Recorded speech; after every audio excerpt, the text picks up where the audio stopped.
Okay, guys. So here we are live. Audio check. How's the audio? Anybody who's here? I didn't have my headset plugged in last time. That was a problem. So let's see what to talk about. We just passed 900 subscribers, so that's exciting. But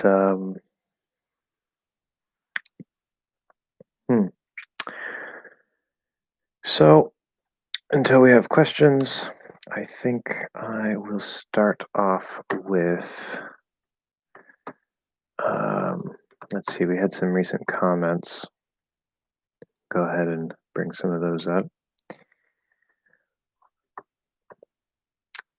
So in the most recent video, talking about the vowel to R consonant shift, as I call it, where we're dropping a syllable. For example, instead of saying every, we just pronounce it every, because the R consonant is shorter and faster than the vowel. This is relative, of course. Compared to the vowel, it's shorter and faster. So we say every, and that allows us to drop a syllable. So that's pretty easy. But I mentioned the word interest. Whoops, it'd be nice if I could spell as an English teacher. The word interest. And there's a two-part trick here. We have ter, and usually ter, if there's actually supposed to be the vowel sound there, you have to say t and or it might be spelling for something else. Like we have terrible, and that's not ter, that's ter, with an R-colored third vowel or an R-colored A diphthong. Either way is fine. Terrible. But when we have T plus R consonant, which I've mentioned before in the live stream, the T becomes ch. And it seems like maybe not all speakers do this, or there's a bit of possible variation. That's what one of the comments was, because I mentioned interest, how interest changes in that special case where we can actually drop the vowel, change it into the consonant, so that we can drop a syllable. And the comment was, so in words like train, track, trip, the pronunciation starts with CH plus R instead of T plus R. And that is absolutely correct, yes. So some speakers might say train with a T, or trick. And that's fine. I've heard it be pronounced that way, but I don't generally pronounce it that way. It might be part of the natural range and variation of sound, not between dialects, but just in American speech. And it's sort of a blending we get, because when we have the T here, and instead of pushing out a T and going into the the CH sound is a combination of T plus SH. You just go here, you push the SH through the T, you get ch. And so it's actually a little bit faster, easier, and lazier. Lazier, is that a word? Yeah, lazier, more lazy. To, instead of clearly pushing the T and going to the R, you just sort of blend them as you move from the T to the R, and you end up getting that ch sound. And this is a very common way to speak. It's not informal. It's not informal at all. It's a very common, natural way to speak. So that's that. That is definitely true. So T plus R consonant becomes ch plus Now, aside from that, yeah, so when we go into interest, that's a special case. Remember, this is a special case where normally, like if we had terrain, that is an vowel. You can't make that into an consonant and change it to ch because then it becomes the word train. That's a different word. So in the word interest or interesting, this is a special thing that we can do in order to drop that syllable, but it won't always work. So it's, again, a special case. But there are many other cases that I talked about in that lesson where we very commonly change from the vowel to the consonant in order to drop the syllable. So, yes. We also had Joy Raj wants a lesson about the alphabet based on the American accent, which, I mean, I guess, yeah, there's a bit of an accent in the way we pronounce the letters, but I'm going to make a lesson about that. I haven't done that yet because the alphabet is, if your language uses the Latin alphabet, like if you speak Spanish or German or whatever, Latin-based alphabet, then there's not a whole lot to learn. You do have to know how to pronounce the names of the letters, which can be very useful, but it's a smaller detail. It's also pretty easy to learn with the right methods. Now, if you come from a language like Japanese or something, or Mandarin or Russian, where you use a completely different script, then the alphabet is a bit more important, and you don't just have to learn how to pronounce the names of the letters, but you also have to learn how to write them. And I haven't quite gotten to that point yet, especially because I'm talking primarily to intermediate and advanced learners on this channel. One day in the future, I will make a beginner course, and that information will definitely be included in the beginner course as well. But let's see. What else? Hopefully,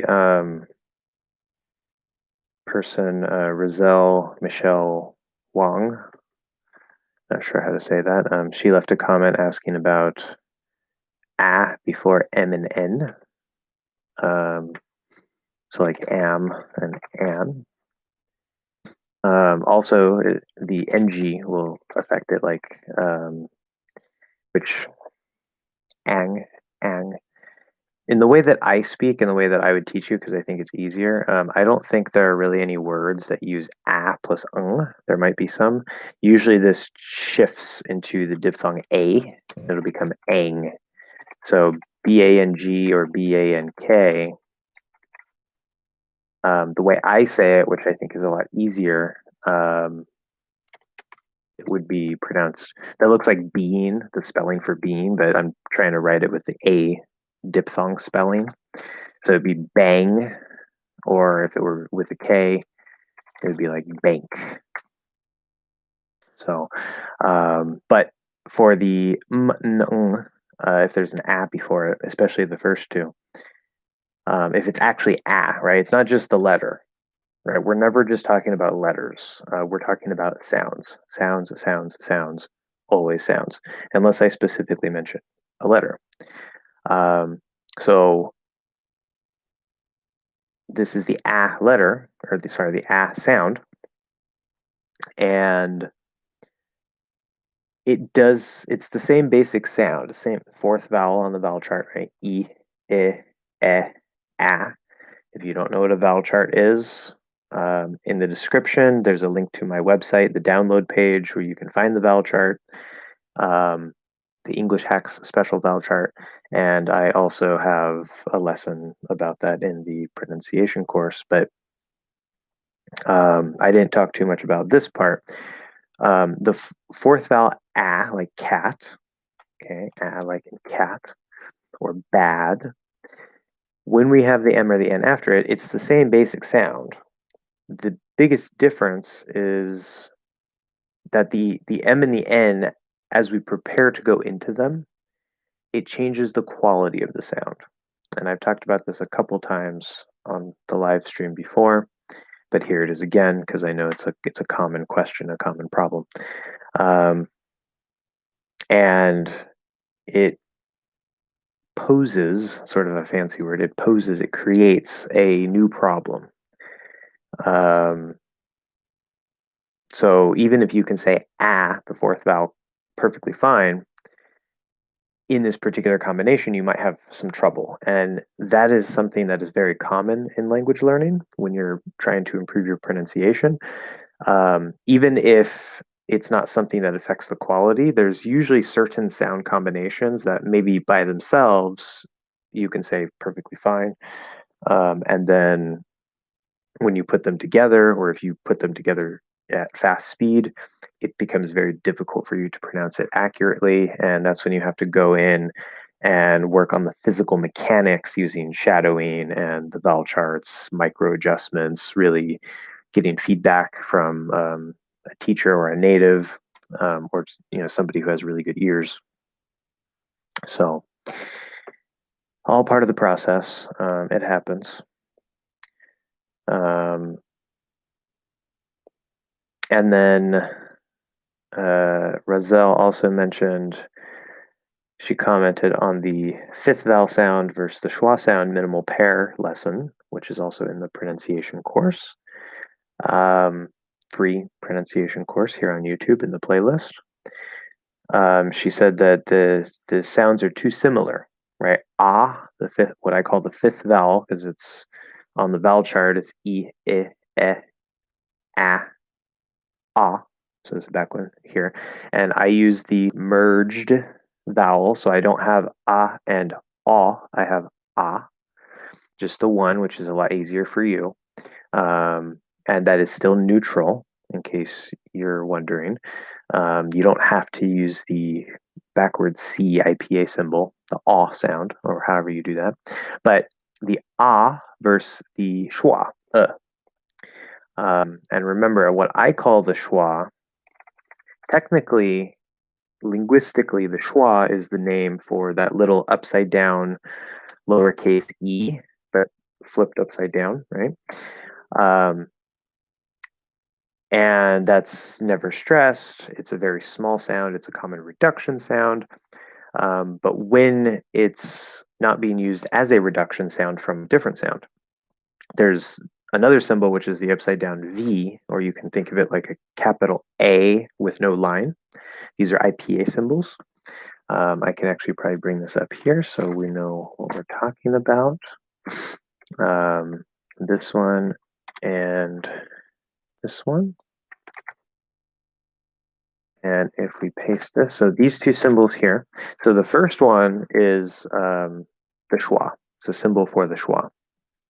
The upside down V, or A without a line through it, that's not called the schwa, but in American English, these two are basically the same sound. And I've talked a bit about this before. I'm going to be talking more about it in the future. The reality, I'm actually going to make a specific lesson talking about this point. The reality of these two symbols in American English for IPA, they're actually the full range of one sound. If you go too far down, you hit which is not an English sound. That's maybe the A sound in like Spanish or Russian or maybe German, which the exact position in certain languages varies, but there's usually an sound down in the bottom middle, somewhere around there. And if you go too far down with the middle of your tongue, again, I'm referring to the vowel chart here. You can find that on my download page in the description. But you're going to hit that sound. So you don't want to go too far. But when you go down just enough, you're going to hit that upside down V sound, which is okay? Now, as you close, as you speak more quickly, you don't open your mouth quite as much. That upside down V, even if it's a stressed word, is going to sound more and more like an actual schwa sound because of the way that speed affects the sound. So if I clearly say the word some, okay, um, this is supposed to be the upside down V. Now this can reduce to a schwa, of course. But if I say some, okay. If I'm saying it quickly, some, I want some. I can almost do it kind of like where it's almost like there's no sound there at all. I'm just going S to M almost. Some. I want some. Um, or if I say come, why don't you come? Why don't you come? Come. Why don't you come? Come. So it can get really, really small, really, really fast, and it actually sounds. It becomes that schwa sound. That's why these are the same basic sound. It's just part of the full range of one sound in English. Um, so now using the actual schwa, the real true schwa, the upside down E, where you're changing from a different sound into the schwa as a reduction, that is a special use of the schwa, which is what most people talk about with the schwa. I call both of these symbols the schwa. One is the true schwa, one is the not true schwa, because it's special, it's commonly known. Um, but one thing where some people get confused with how I teach it is I refer to both symbols as the schwa because they're actually part of the range for one sound. Um, So it's just the label, just like I say fifth vowel or the first vowel on the vowel chart. I could call this the sixth vowel because it's in the order that I teach it. It's number 6 on the chart, um, but it includes the schwa, so I refer to it as the schwa. Anyway, I see we have a couple people here. Feel free to ask questions or say hi. I hope your New Year's is going pretty well. The world is crazy right now, so hopefully you're staying safe.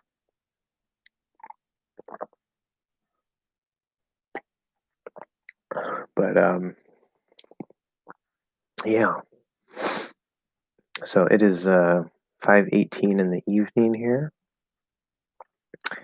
Doing a later live stream. Trying to mix it up for the time difference for people, but maybe 5 o'clock is a bad time because we only have a couple people here and no questions. So that's okay. That's okay. I'll just keep talking. Let's see. Other recent comments that might be useful. So I made 2 lessons on dropped syllables. I'm going to be talking more about dropped syllables.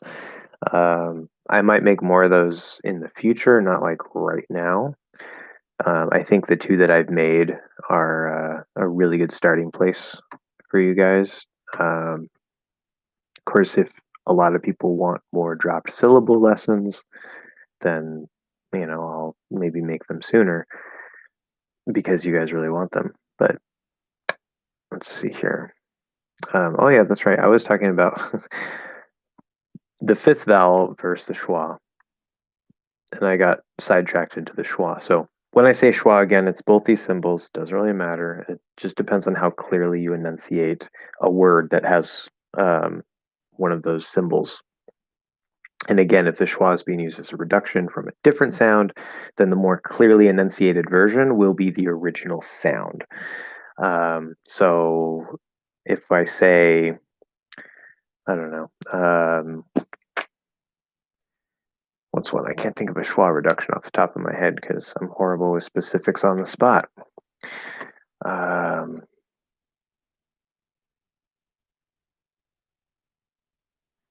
Well, them, this is a special reduction. Them can reduce to Drop the th and the will change to So that is actually a schwa reduction where we're changing the original sound. Um, but when we're talking about the fifth vowel ah versus the schwa this is commonly a very difficult pair, both to hear and to pronounce. So it's one of those pairs, just like vowel 1 and 2, E and E, right? E like eat, eat, and eh like an it. That's a very difficult pair to hear and produce the difference between. 3 and 4, again, I'm referring to the vowel chart, the order of the vowels. So we have like bet and bat. That's a very difficult pair to hear and produce the difference between. Um, and then we have the fifth vowel ah and the schwa, ah schwa, which would be 5 and 6 on the vowel chart, on my vowel chart that I have for you guys. And then usually between the symbol that I call the high schwa, which looks like a horseshoe. You can bring that up here. That's what I call the high schwa. And I have a couple lessons about the sound and why I call it the high schwa, but high schwa and o, high schwa and u, high schwa and schwa, that's also kind of a difficult combination because you have to find the sound in the middle there.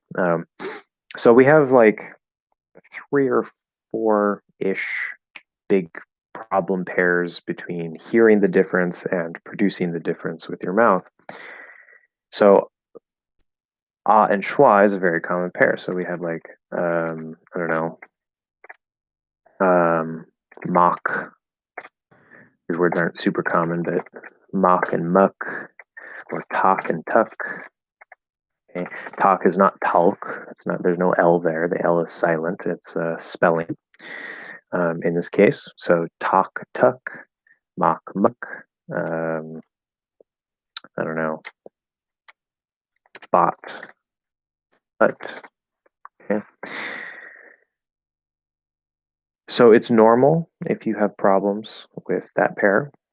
It takes extra practice. Again, I want to build the minimal pair ear training software that you guys will be able to download and use for free.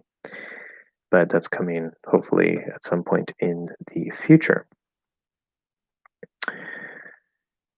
We still have no questions. So if we hit, I don't know, 30, 35 minutes and we don't really have anybody here, no questions, no anything, I'm going to end the stream.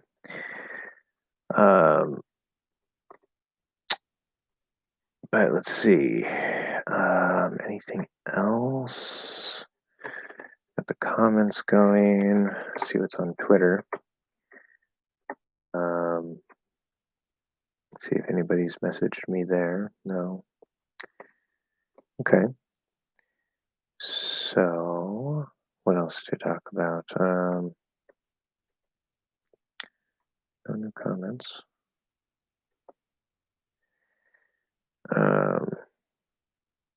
There's somebody else who commented recently. Alexander, I'm going to say it horribly, Vinokurov, something like that. It's a really cool name. It says, Happy New Year. I'm from Yakutia. I've never heard of that. Yakutia. I thought I'm probably saying it wrong. Like Yakutia or something. I don't know. It has a T in it. Yeah, it's in Russia. That's cool. Very nice. Very nice. I've never been to Russia. I want to go someday. That would be cool, I think. And I do want to learn Russian in the future as well. So we'll see about that. But let's see. Any other questions? Looking at recent comments here.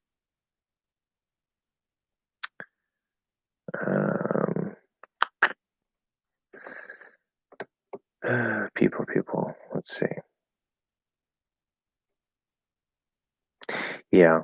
Since I was talking about the schwa, I'll bring this up as well. So One person commented recently on my video about the more examples in practice for the schwa sound, right? Which I include both the upside down E and the upside down V. And he says he's asking about like if bus, cup, and hut is the full vowel, the upside down V instead of the reduced schwa. And as I said, the speed will reduce the sound. So yes, if you say bus, cup, hut, you say them nice and clearly, nice and enunciated, they will be that upside down V, the full vowel sound. But if you say them quickly, they're going to come out more like an actual schwa because of the speed. Bus, I'm gonna take the bus, take the bus, bus, bus. Right? I don't have to say I'm gonna take the bus, the bus, the bus. Unless I have a special reason to really emphasize it, I'm not going to. It's just going to be with the flow of everything else. That's one thing that you guys really have to keep in mind and realize in American English is that speed is a very big factor because you have to learn the basics, of course. And there are certain rules. It's not like everything just randomly changes, but English is a stress timed language. Because English is a stress timed language, and because it's a very messy language with a horrible spelling system, um, as we speed up, right, the stressed syllables, yes, they are going to be louder and longer relative to the shorter ones.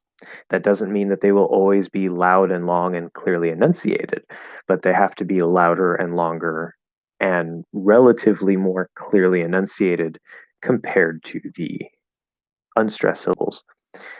This is why we get things like syllabic consonants where an might just turn into n, right? Um, like if I say an apple, an apple, do you have an apple? Have an apple? Okay, and go straight from that V to that N. Have an apple? Do you have an apple? Because have is stressed, N is not stressed, and then the first syllable of apple is stressed. And if I speak more quickly, that relative stress and unstress, um, louder, longer versus quieter and shorter, relatively between the syllables and between the words, it is going to be more for the stress, less for the unstress. But when you speed it up, everything gets condensed, right? And so if I clearly enunciate, I have an apple, okay, you're going to hear everything. Still, have an apple is going to be a bit more. I have an apple. I have an apple. But when we're speaking quickly, everything gets condensed and the stress is relative. So I have an apple. I have an apple. Um, so this is just part of the natural dynamic flow of English, and I'm going to be talking more about that in the near future. Okay, what are we at? We're approaching 30 minutes. Still no questions. Still no questions.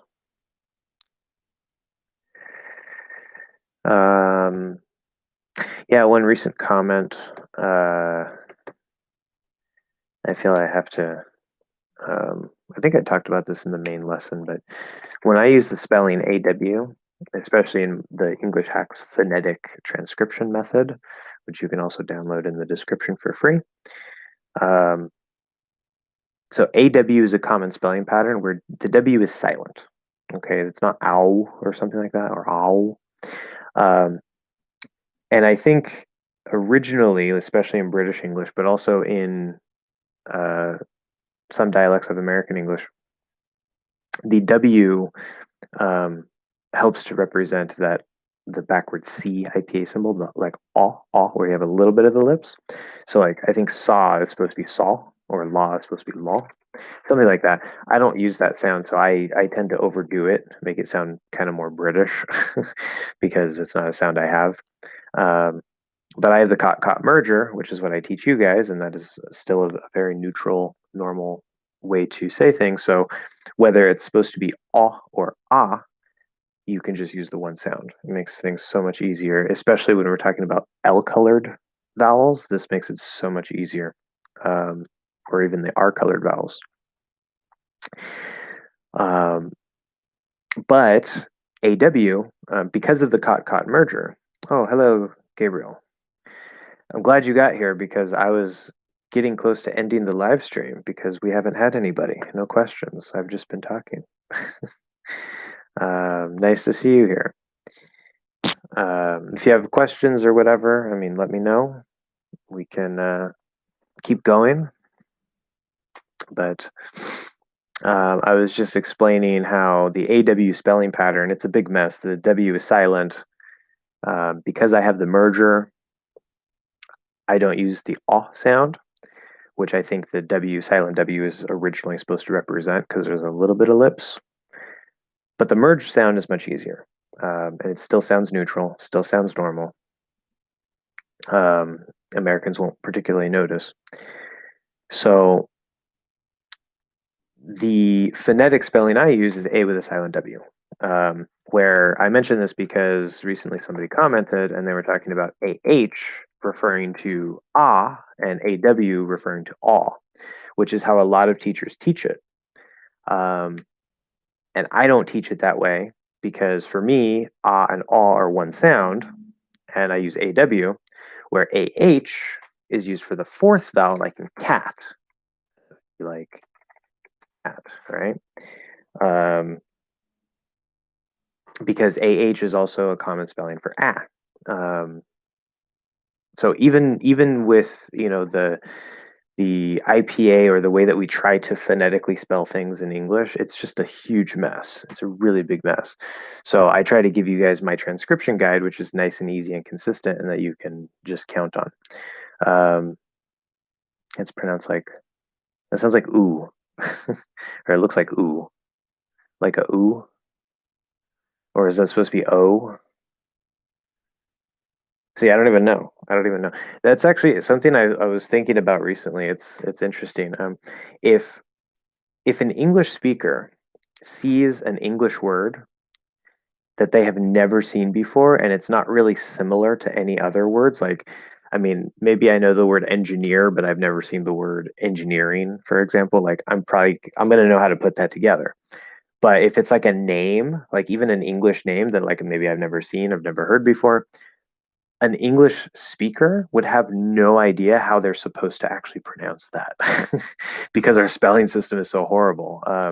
We'll have a good idea and we'll have some guesses, but if there's like an A, like say if I don't know, say if there was one I saw the other day. That's why I was thinking about this. It's like this, like play. Okay, I don't know. So this isn't a word, but let's say this, were a word that I saw in some English context. Um, I would probably try to say latey with an A sound, but I wouldn't know if it's supposed to be lay, if it's supposed to be la, it could be lati. Possibly it could even be lawty, probably not, but it's possible. Um, and so it's not just you guys, that's why I say focus on your ears, because if we come across a new word in writing that we've never heard before and that isn't similar to other words that we know, um, especially with certain letters like the A, we won't know for sure how to pronounce it until somebody else tells us. Um, that's one reason why we have multiple pronunciations for certain words like data. There's data and data. Both are correct. I use both. It does not matter. Or what's another one? Data, data. There's some strange ones, but there's some really, really normal ones. Root. So that's supposed to be route. And then the word root, R-O-O-T, is with an oo sound instead of the ow diphthong. But the word R-O-O-T can only be pronounced root. I've never heard it pronounced any other way. But R-O-U-T-E can be pronounced route or it can be pronounced root. And again, I use both pronunciations. Like we say Route 66 or Route 66, um, the famous, highway. Which in that case we usually say route. You most commonly hear Route 66, but um, yeah. So some words have multiple pronunciations, and that's partially because of dialectical things and time and how things move around. But some words just have multiple pronunciations, and that's fine. Or interesting. Interesting actually has three pronunciations. So that's a crazy word. But anyway, I see we have a few more people here. I don't know who because it just tells me a number. But hello, welcome to the stream. We're just talking about random things with pronunciation. So any questions, definitely let me know. That would help me a lot because I've just kind of been going off of comments, recent comments. Okay, do Americans pronounce the word realtor wrong? I saw a TV show that the main characters pronounce realtor as realtor. So okay, so the way you're trying to spell it, so like you heard it more like realtor or something, where there's like an extra sound between the L and the T.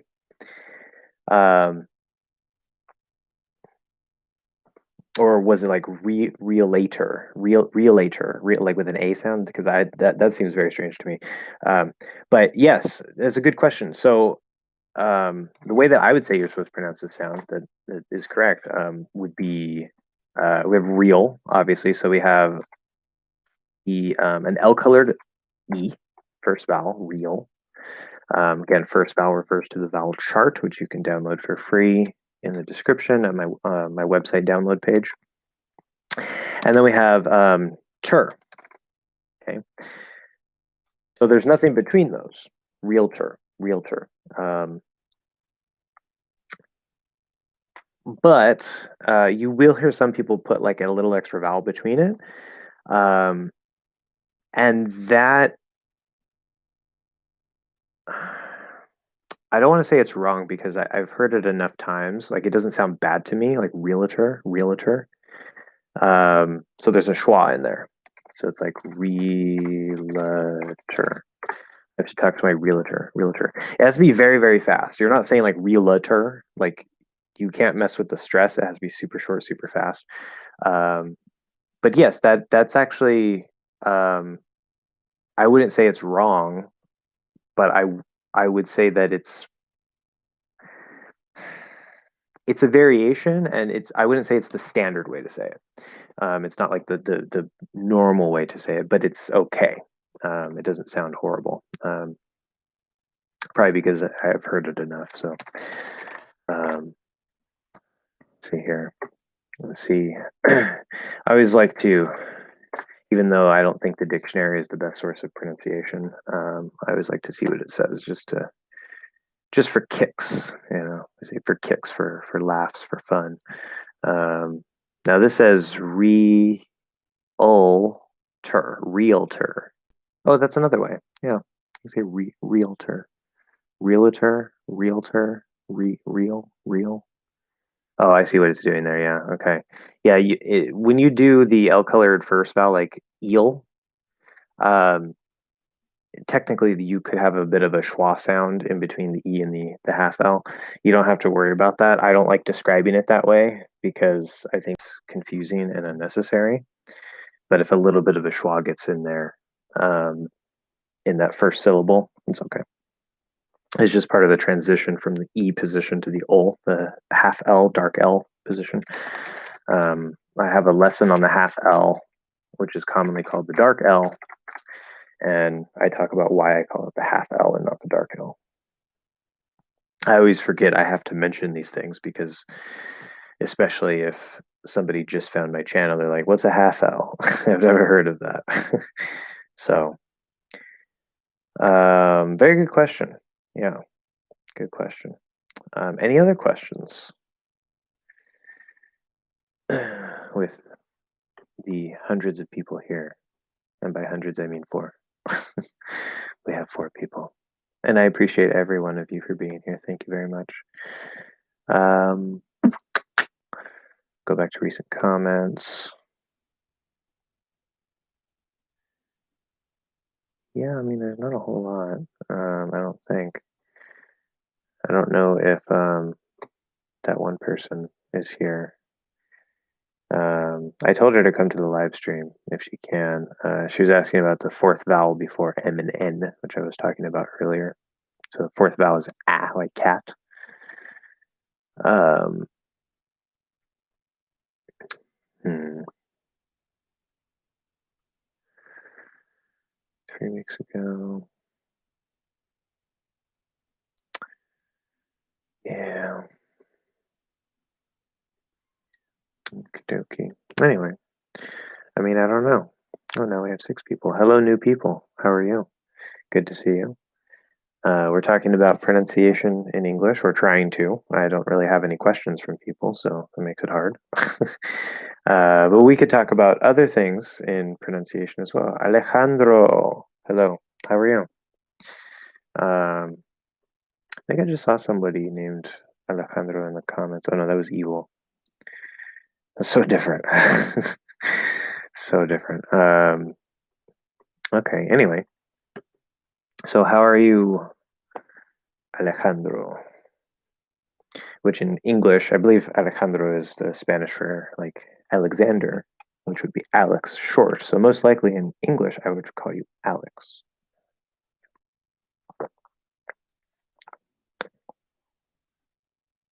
And then hierro. Yeah, I can't do the R. I hate the R. From Argentina. That is awesome. So awesome. The Argentinian accent is my favorite accent. I don't use it because, well, for various reasons. The main reason is because I was already speaking Spanish quite well before I heard the Argentinian accent. Um, but I love the accent. La playa. Quiero ir a la playa. And you use vos. I think it's vos instead of tú. Which of course there's historical reasons for that, which are fascinating. Um, I don't know. I love it. I love it. So, well, thank you. Welcome to the chat. If you have any questions, let me know. But yeah, I don't know. I'm trying to address recent comments that I got because I don't really have any particular things. I really rely on your guys' questions to keep me going here. So, because I know it's really entertaining to come and look at my beautiful face and all that, but um, you know, I don't know. I got this new shirt, this Batman shirt. It's really awesome, and it has this like I don't know. It's this really weird material that's like it doesn't feel like rubber or plastic. It's almost kind of like suede, which is a word that you guys probably don't know. Suede, the type of material that's like I don't even know how to describe it. Suedey, suede like. Um, okay, so I'm going to answer Alejandro's question first because, yeah, I'm going to have to dive into Gabriel's question. So this channel, it's a good question. Right now, and over the last, I don't know, 6 months to a year or so, I have focused a lot on pronunciation. For various reasons. Ariel is here. Yes, I sometimes try to play the guitar. Haven't seen you in a while. How are you? However, the channel is for English learning in general. In fact, my whole tagline, right? It's like English hacks, think like a native, learn English better. That might not seem to have anything to do with pronunciation because it doesn't. um, I have a couple videos on the logic of prepositions, which I wrote a book about, and I'm going to change the book into a course, but it takes me forever to make those lessons, and so I kind of haven't been making them for a while.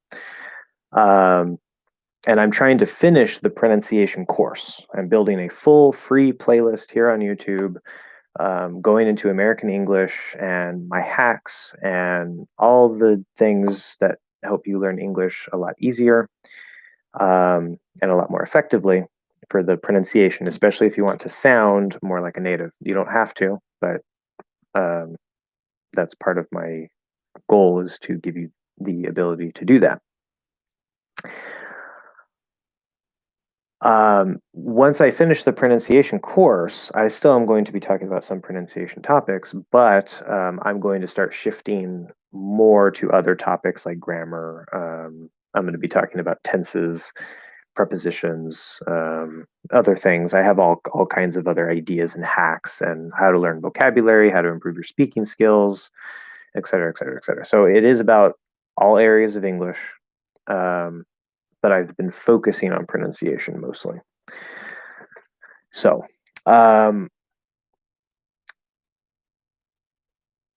Gabriel or Gabriel, I suppose maybe I should use the pronunciation Gabriel. Oh yeah, if I remember right, I think you were from Brazil. Maybe I'm confusing you with somebody, but I think so, because I think last time we talked about that. So it'd be Gabriel, something like that. I'm probably saying it wrong either way, so sorry. Okay, full, fool, pull, pool. So yeah, so this pair. Um, this is a particularly difficult pair. The vowel sound in full and pull is the high schwa. Yes, good. I remembered correctly.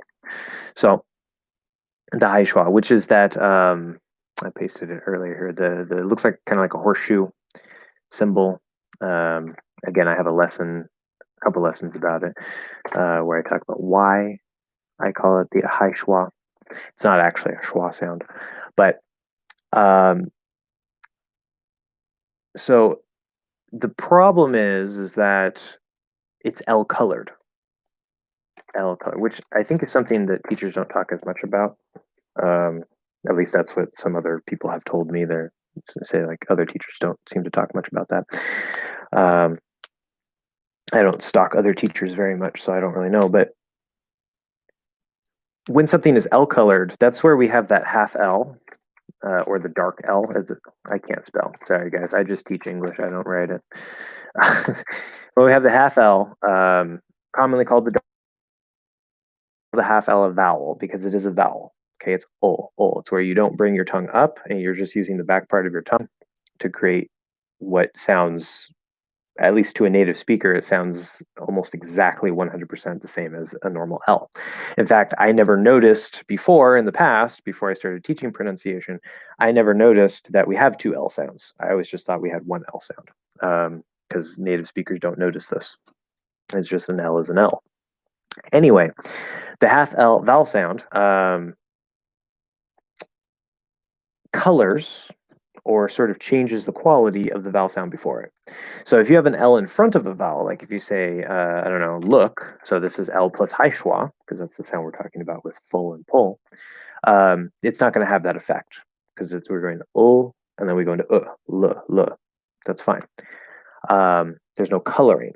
But when we go from to the half L, just like we have our colored sounds, so like ah and is r, where it sort of blends into a new sound. Instead of r, it's r.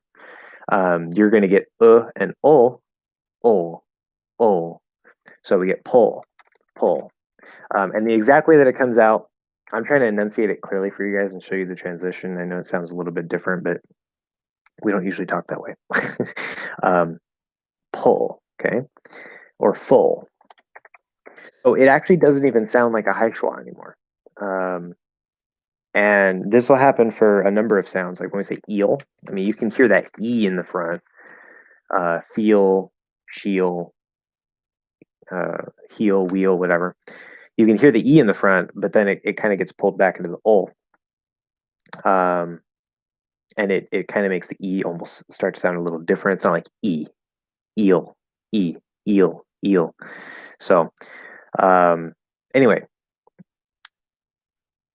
with fool and pool, this is the other part of the problem because these are both spelled with OO, but of course it's an oo vowel sound. Oops, wrong button. I'm too careless. It's the oo vowel sound. It's not an O, right? It's not pole. That's a different word. um, but it's going to be L colored again. So we're not going to say like foo, although the informal, casual, kind of funny way to say fool, you just drop the half L and you say foo. um, what you want, foo? But anyway, so when you L color it, you're going from oo into the half L, and it's going to make the oo sound just a little bit different. Fool, fool. Um, so then you have a half L'd, an L colored. I guess it is a half L'd oo, but you have an L colored oo and an L colored high schwa. And the high schwa and the oo are already pretty close to each other in the mouth, and they're already difficult to hear the difference between. Um, so that's the first step, right? You want to make sure that the sounds by themselves without the L, you can hear and preferably also produce the difference between those relatively easily. And then you can look at the L color. Because you have to be really, for your listening, it's harder to hear, but in your mouth, you have to really be accurate with the placement of the starting position for the or the starting position for the oo, because if you don't have a good starting position between either of those, and you're maybe somewhere in between and you try to L color it, we're probably not going to understand what you're saying. We might know that it's one or the other, um, but you might be way off and it might sound more like an O, right? So you might try to say pool, pull, or pull. Maybe you want to say one of those and one of the other two comes out. So it's very difficult. It's a very difficult pair for a lot of English learners, but it's just practice. Just like with everything else, you learn the pieces, you do micro adjustments, you get feedback, you find what's going on in your mouth, you put pieces together.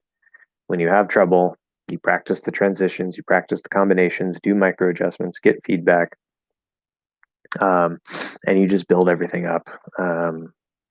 So that's why we start with the basic sounds into syllables, into multiple syllable words, sentences, and so on. But anyway, so yes, you didn't ask a particular question about that pair. So I just talked about the input and output of it. If you have any other questions related to that, of course, bring them up. But I think that's all I have to say about ul and ul.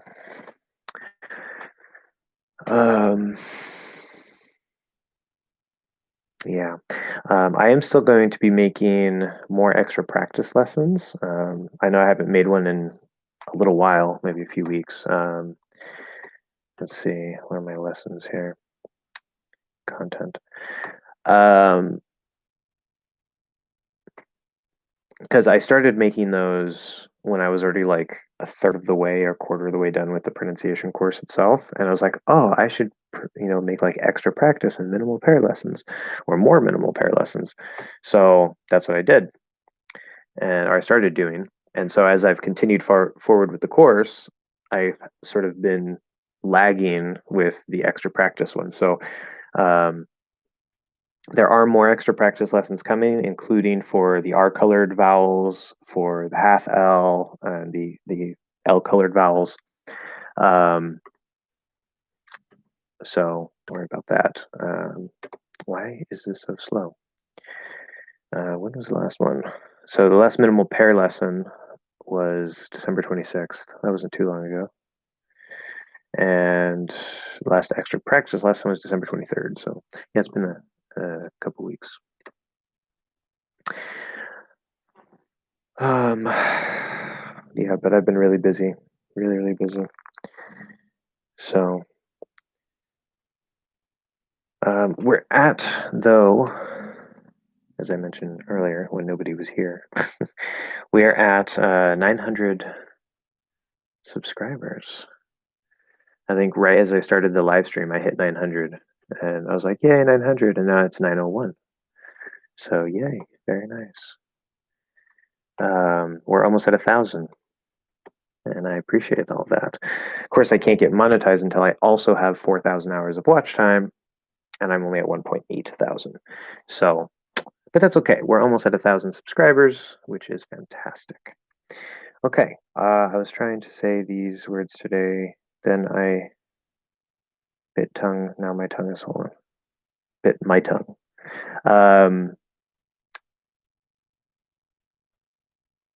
So you're trying to say full and fool, pull and pool, or like words like that, and you bit your tongue, like the side of your tongue or the front of your tongue. Pull, pull, pull. I don't know how you would bite your tongue. You might be doing the sounds very wrong if you're biting your tongue. Pull, pull, pull, pull, pull, pull, pull, pull. Yeah, because I can, when I'm saying ul or ul, I mean, I can maybe feel the sides of my teeth a little bit with my tongue, but my tongue doesn't really touch my teeth when I do those.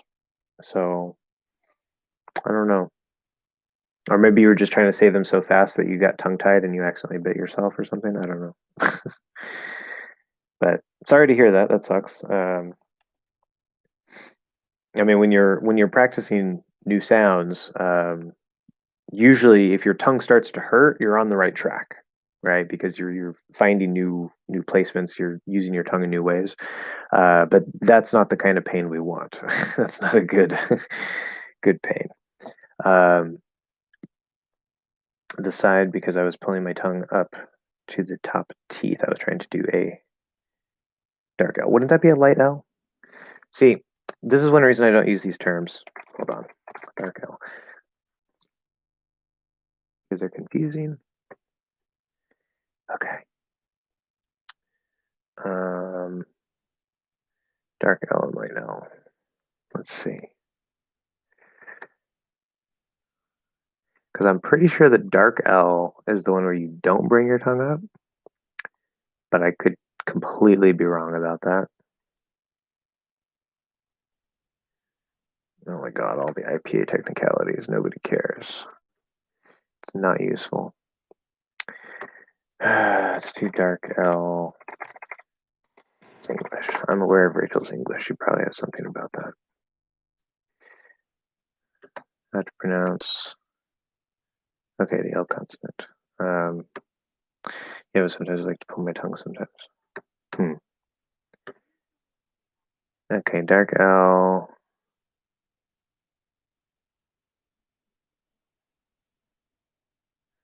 Examples. Google. Yeah, that's the half L. What did she say to make this?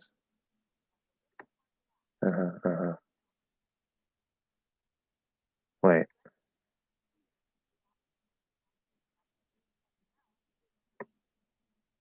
What is happening?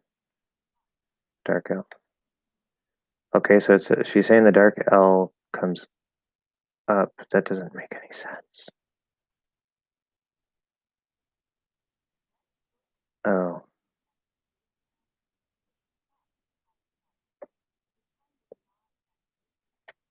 Okay. It seems Rachel's English is talking about something completely different.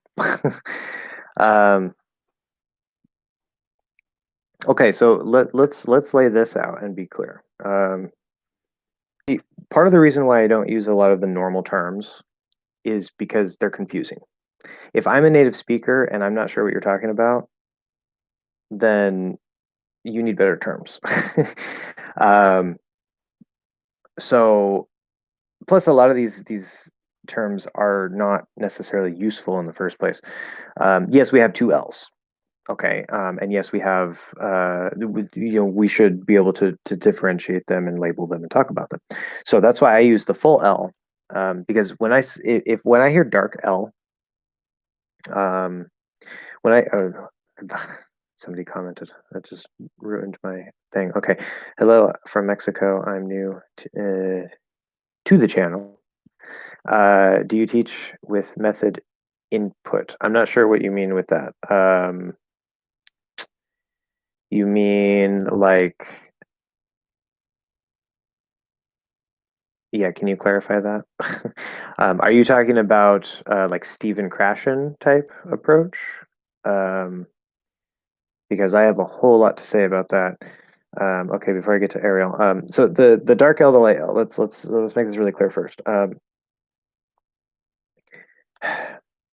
I hear the term dark L, that doesn't mean anything to me. I have no idea what that refers to. And light L, like the ul and the ul, I could easily describe either one of those as light or dark. And so it's confusing to me. Maybe I mixed up the terms. I don't know, whatever. But that's why I use full L, because the full L is where you bring the tongue up and you touch, and there's full contact. So it is a full, clear, enunciated L sound. Where the half L is where you do not bring your tongue up. There's no touching at all. You have your tongue down. You're using the back of your tongue, which is where the L actually is. When you're using the full L, the sound is actually back here, but we're allowing the sound to move around this part, which gives a certain type of sound.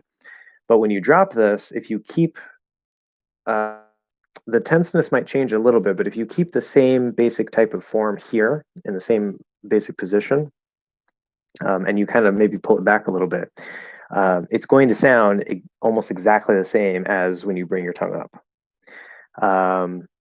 And so I call it a half L because you're only using half your tongue. You're not using the front part. So I don't know what other people teach. I don't know what these terms refer to. They confuse me. They mix me up. That's why, if it's easy and simple for me, maybe it won't be easy and simple for you guys. But if it's confusing for me, I assume that either it's probably confusing for some of you, or it might not be the best way to do it. And some people don't like the way I explain things, and that's fine. People explain things different ways, and different people like different explanations. But in my experience, most of the people that I've worked with and that I've talked to, they really, really like the way that I explain things and the terms that I use. So I use them. So I think based on what I just saw with Rachel's English, what you're talking about, the way you bit your tongue, because it looked like in her diagram, she's saying that the dark L is like this, and then the light L is like this, where you're touching the teeth or something, or I don't know. But you said you're doing the dark L, so that would be, see, I don't even know. I don't even know. This is all very confusing to me. Anyway. Yeah. Okay. Omar, you have not clarified if you're still here. When we're talking about output, that's a whole other topic. There is no best method, unfortunately, which a lot of people don't like when I say that, but it's true in any skill. There is no one best way to learn, because even if there were, like based on science and how your brain works and all that stuff, even if there was like the best, most optimized way to learn and, improve your skills and get knowledge into your brain, if that involves techniques and activities that you don't like and that you find boring, you're not going to be motivated to do them, and you're probably going to stop learning because you're bored. And so even if something is the most efficient or the best way scientifically, that doesn't necessarily mean that it's the best way for you. And there's more than one way to learn. There's always more than one way to learn. Plus, input and output, although they are two sides of the same thing, in language learning, we have listening and reading, which are two different forms of input based on two different fundamentals. One is based on sound, one is based on written characters or letters. And then we have speaking and writing, which are two different forms of output. Listening and speaking, of course, go together. Reading and writing go together. And so you actually have four separate skills, two input-output pairs. And there's lots of benefits to reading a lot. There's lots of benefits to listening a lot. It depends on your goals. If you want to start speaking the language, you can do that after 10 months of listening and reading a lot, like Steve Kaufman. It works just fine. He speaks over 10 languages. Or you can start from day one and just jump in, make a lot of mistakes, and improve really, really rapidly and become fluent, conversationally fluent in 3 months, like Benny Lewis. You can do that. I've done a lot of research on this. There's many, many different approaches. It all depends on your goals and what you are actually going to do instead of trying to find what's the best thing and then you end up being bored and not, whatever. Anyway, without further clarification from Omar, that's my answer for that. Okay, Ariel, if a word ends with, see, I really hate that in IPA. I hate how they write it that way. And the next one starts with, like, for example, college yoga. Do we pronounce the consonants separately, or is there some linking there? Yeah, that's a good question, especially since I know you're a Spanish speaker. So first, I promise I won't go into a rant. This is one of the things I absolutely despise about the IPA. They use two symbols here. There's one sound here. There's one sound. It's j. It's not like did j or something like that. I know they're trying to write like d and I guess j that go together. Because that's what it is. It's d plus j. But to write it that way, like I think there should be an individual symbol for that. Like if IPA is going to have things like that, like j is a sound. It's a blended individual sound. It's not like two sounds quickly put together. So anyway, little mini rant there. It's another reason I hate the IPA. But so j, and then it looks like you have the J. It's kind of hard to see with the brackets there. And the J in IPA would be the Y sound. Like you say, for example, college yoga. Okay, listen to what I'm saying. College yoga, college yoga. So the interesting thing here, this is a very good question. With college, we have college, and then we have yoga,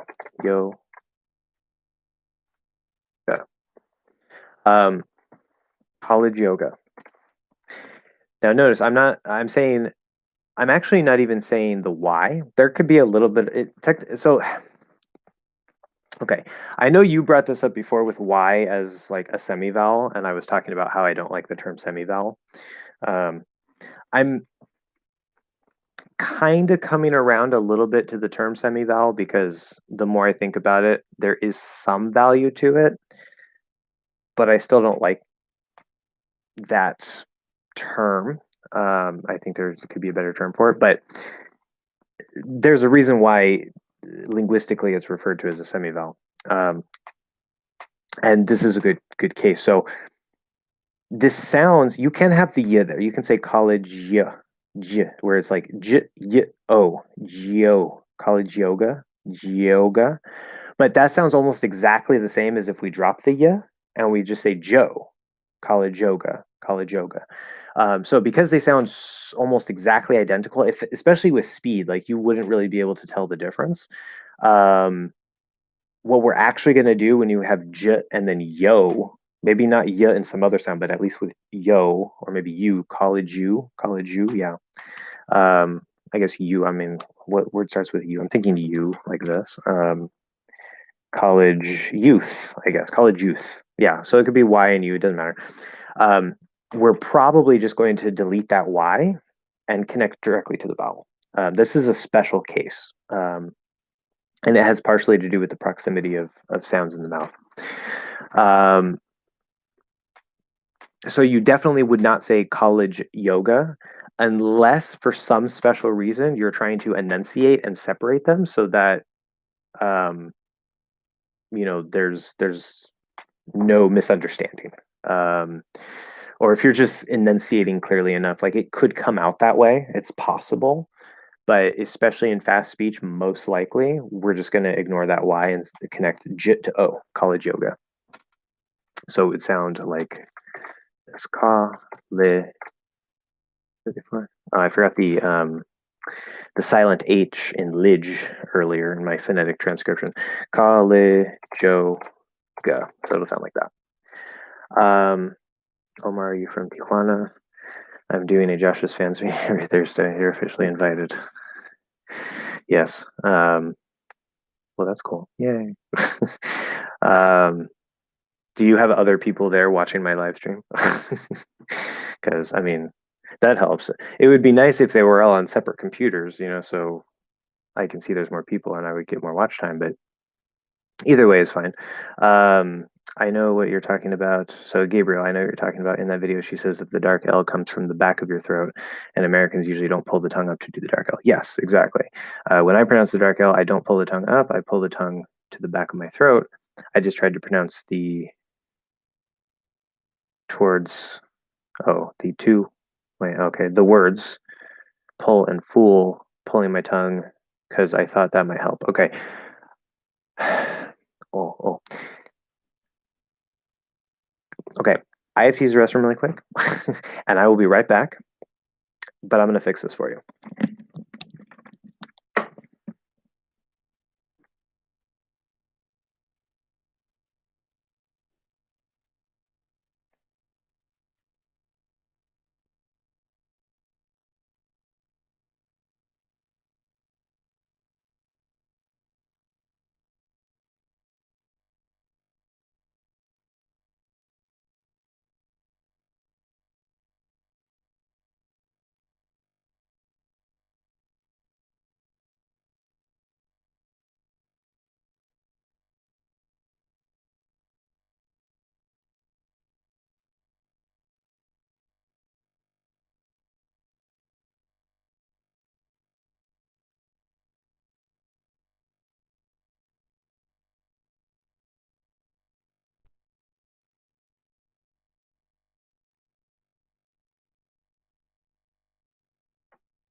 So, the dark L. Okay, so that makes a lot more sense. Because I was just kind of trying to scroll through her video and see which one's light and which one's dark using that terminology. But okay, the way that I describe it, I don't know if you've seen my lesson on it's called the half L vowel or something like that, and it's something I don't know if it's in the title, but it's like forget light L and dark L, because I don't like those terms. But the way that I describe it, see, there's a little bit of a difference in the back of the tongue between the two L's, but when you don't bring your tongue up, I describe it. It's not that. I mean, I guess you could say like pull. I wouldn't use the word pull because the way that it feels in my mouth and the way that I like to describe it, you don't want to do this. Okay, if this is your throat back here, right, and this is your tongue, so this would be your opening. You don't want to push this back. You don't want to push your tongue back or pull your tongue back. The back of your tongue, it might move a little bit back, just a tiny bit, but it's not that the tongue itself moves back. It's that the front and the middle part sort of gets squished into the back, and the back of the tongue needs to stay mostly where it is. Okay. Um, so, oh, a little bit of pulling back for the whole tongue, but it's mostly sort of here. This gets squished back. Oh, and I know you can't see that, but that's how it feels. It's put another way. It's kind of like you should feel like sort of like there's a ball with the back of your tongue here, and that ball is partially created by squishing this up here, so you get this little ball shape with the back of your tongue. And that ball then becomes the unit that might sort of shift back a little bit, but you don't want to move it super far where you're like, oh, okay, that's not right. So um, I don't know if that helps. Um,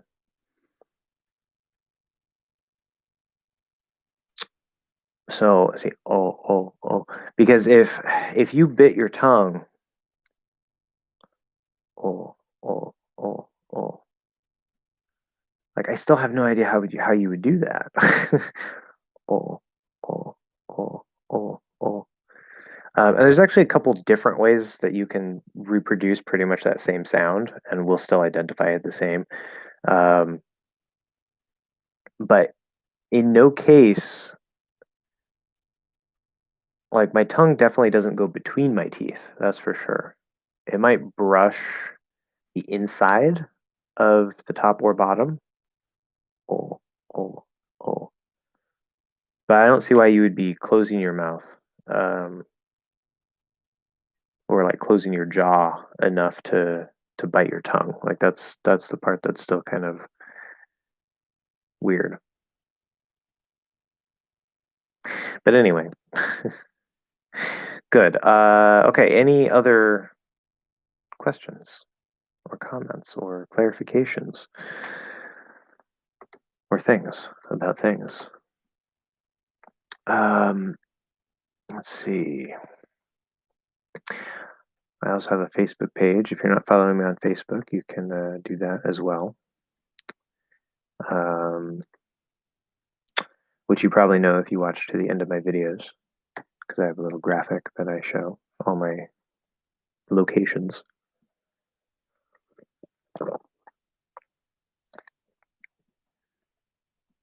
Although I haven't been doing TikTok in like the last week for various reasons. I need to make some more TikToks. It's kind of hard. Like you would think that it's not that big of a deal, but between the YouTube videos, which take me longer, and then other life stuff, um, to do like even though a TikTok can only be 1 minute long, to like consistently every day try to do at least one TikTok. After like a week or two, you're kind of like, and I try to record them like all in one day for the week, but then I have to like, I find it easier to put it into my editor instead of trying to do it in the app because a lot of the times the app will crash on my phone when I'm trying to edit it. So I have to restart the whole thing and it's annoying. So I have to put it onto my computer and then put it in my editor and then, put over the text and all that stuff, just like a regular video. So, not so simple. Anyway, I don't know what else. Any questions? We're down to 3 people, so that's nice. Now we're down to 2 people. That's even nicer. I don't know. I don't have much else for you guys right now. This is all about your questions. So if I don't have your questions, I don't have much content. My thing was delivered. My package was delivered. Anyway, just closing tabs. I have way too many tabs open. 1, 2, 3, 4, 5, 6, 7, 8, 9, 10, 11, 12, 13, 14, 15, 22, 23, 24, 25, 26. I have 26 tabs open. 26 tabs. That's a lot of tabs. And I also have like 15 Word documents open. So, yeah, I'm busy.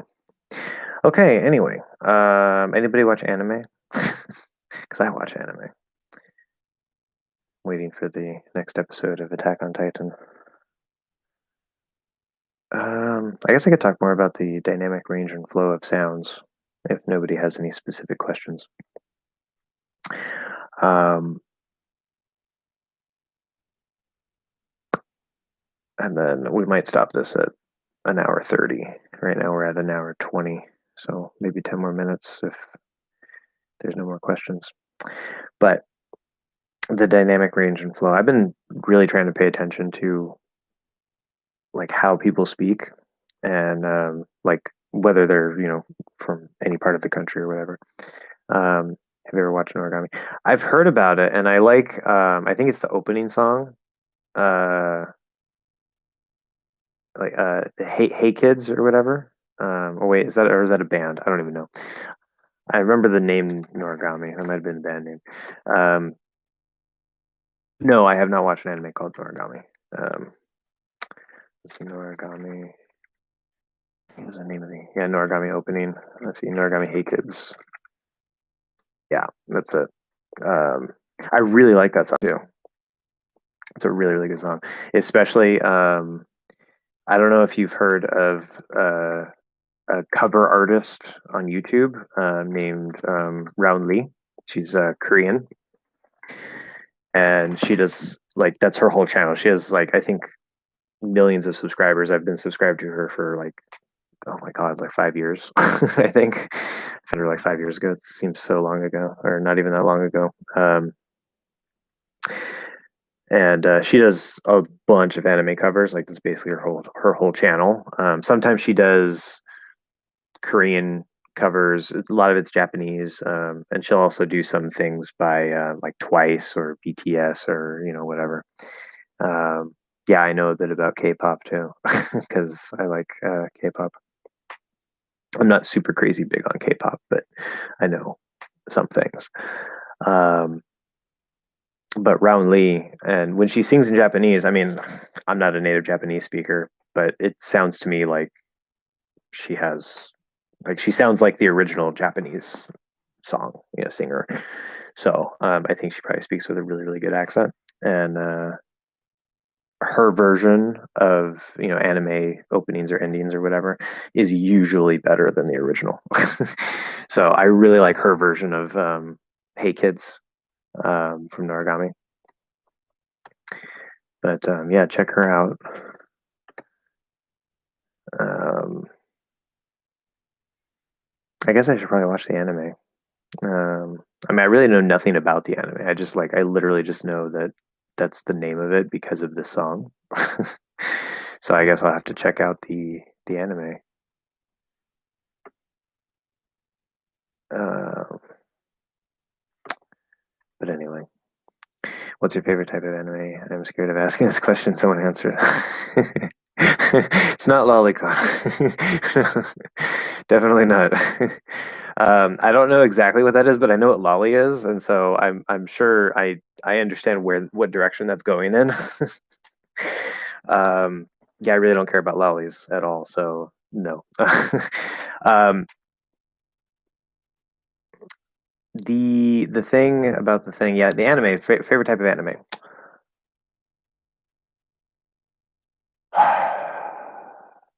Like I don't know. Are we talking like genre or style? Because I watch both. Oh, also read. Sometimes I read manga, translated into English. But I like mostly shonen. So like, I mean, obviously, like that's the general. It's like boys type. But I also watch shoujo, right? And so sometimes there's not crossover of genres there. Like you don't see a whole lot of romance shonen stories. Like maybe there's romance in it, but um, and I like romance stories as well. So sometimes I'll watch. I guess they're more girly animes, but um, sometimes I can get into those. Um, but I like all kinds of anime. Like if it has a good story, some of the art styles are a little bit weird. That's one reason why like I just started watching Black Clover. I know it's so huge, but I just started watching that like a couple months ago and I like binge watched it and caught up. um, because I just couldn't put myself away.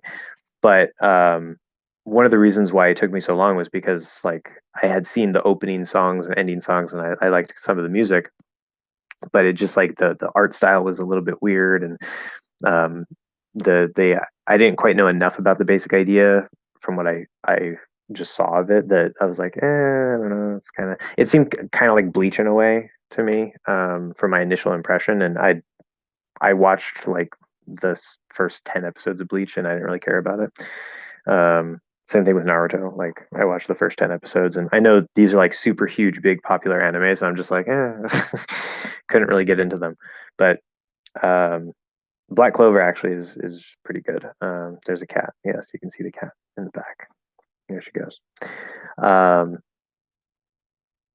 but anything fantasy, science fiction maybe depends, but fantasy based, especially like urban fantasy. Um, I mean, Dragon Ball Z, of course. Pokemon. I don't really watch Pokemon anymore, but I watched that growing up.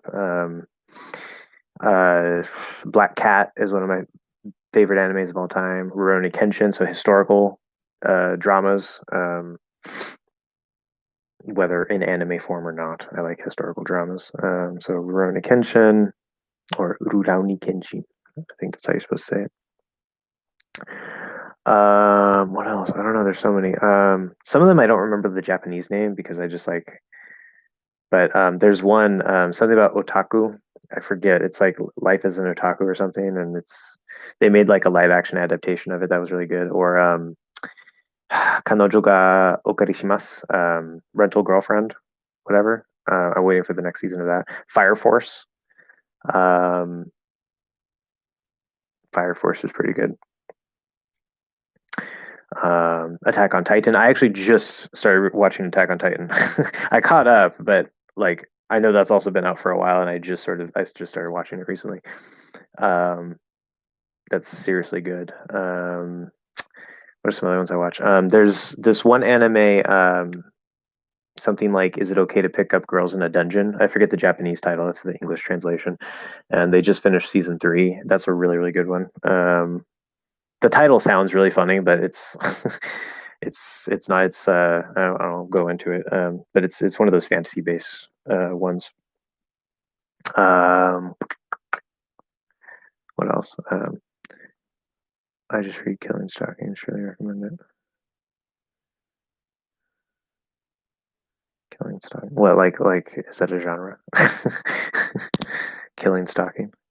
Like what? I'm so confused now.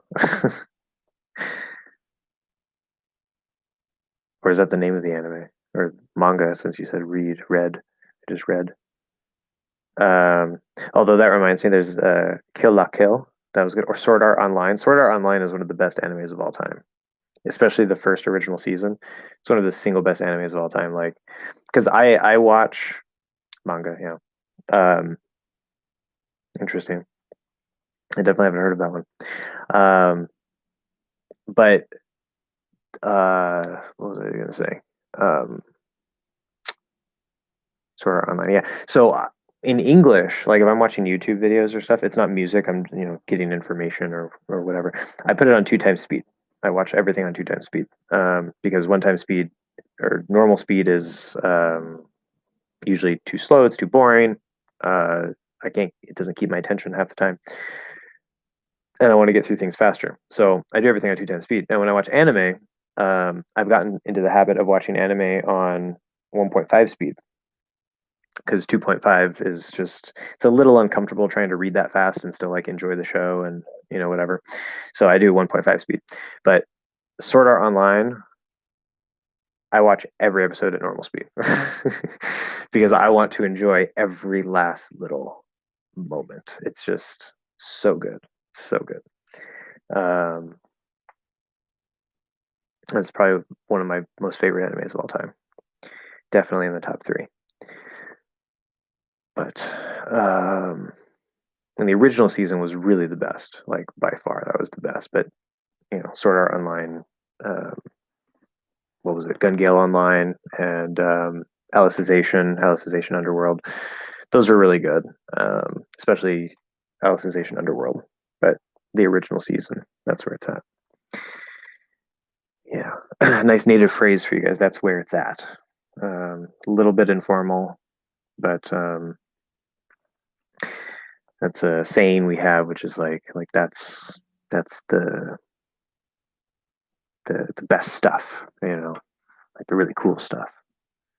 Oh my god, my phone. So many messages. Um, but anyway, yeah, a lot of the big anime and manga, I never particularly got into. One Piece also, like I know that's a big long running one. Don't care.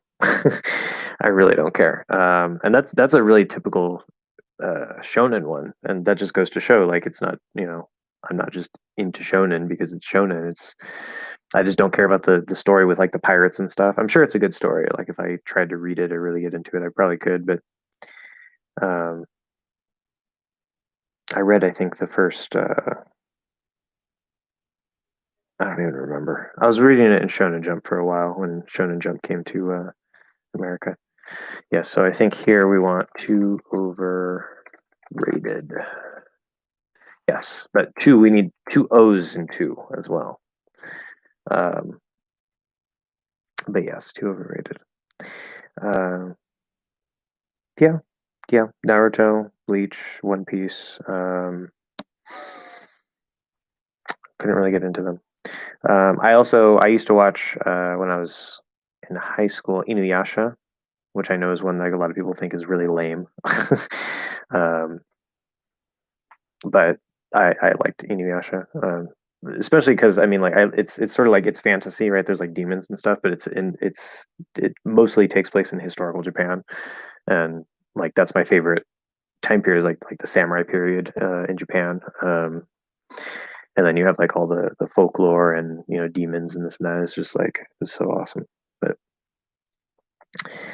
um, yeah, I was obsessed with Japan when I was between like the age of 13 and 17, 18, somewhere in there, like pretty much through all of high school and most of middle school. I was obsessed with Japan. Yu Yu Hakusho is another really good one. So many, so many good anime. Can't even remember it all.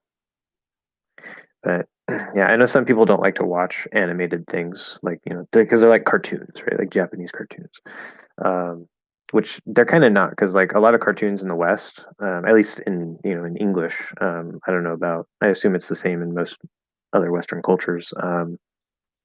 That cartoons in the West are kind of like they're for kids. They don't really have a story necessarily. They're very episodic, very random, like old school Looney Tunes. It's just crazy things happening, or Scooby Doo. It's like, okay, there's a mystery that you have to solve in each episode, and but it's like that's it. Where anime, not all anime, but most anime and most manga is like they're storytelling through a drawn medium. Like that's really what it is, and I happen to like the aesthetic of the drawn media, and there's really great stories, and some of it is really graphic and brutal, and it's not for kids. So, but some people don't like that, and that's okay. But anyway, okay. Well, we're at an hour and a half sitting here talking about anime.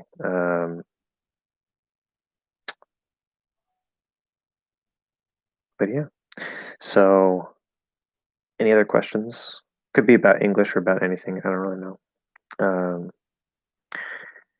we don't have much. I mean, we don't have to sit here trying to keep the live stream going. This is for to answer you guys' questions. So, um, if you don't have questions, then I mean, that's it. But Overlord also that was a really great anime. I'm still waiting for the next season of that. A really good opening and endings, and a Full Metal Alchemist Brotherhood. Ah, that's yes. I don't even know what would fit in my top three. There's so many good ones. Definitely a top five. Top five. Rurouni Kenshin, Dragon Ball, the whole Dragon Ball series, Black Cat, Overlord, Sword Art Online. Ah, there's just so many. Too many good ones. Okay. Um, I don't know, guys. No questions. No questions. I guess I could try to talk about something and see. I don't know. Pronunciation. prepositions, grammar. You have any grammar questions, tenses? The present perfect is difficult. I don't know. We have questions. What else? What usually comes up?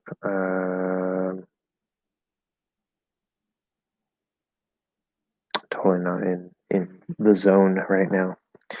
Not in the zone. I got this for Christmas. I know it's random. It's supposed to be. My grandma got it for me. It's pretty cool. It's supposed to be like an energy balancing bracelet thingy. It has like certain metals in it.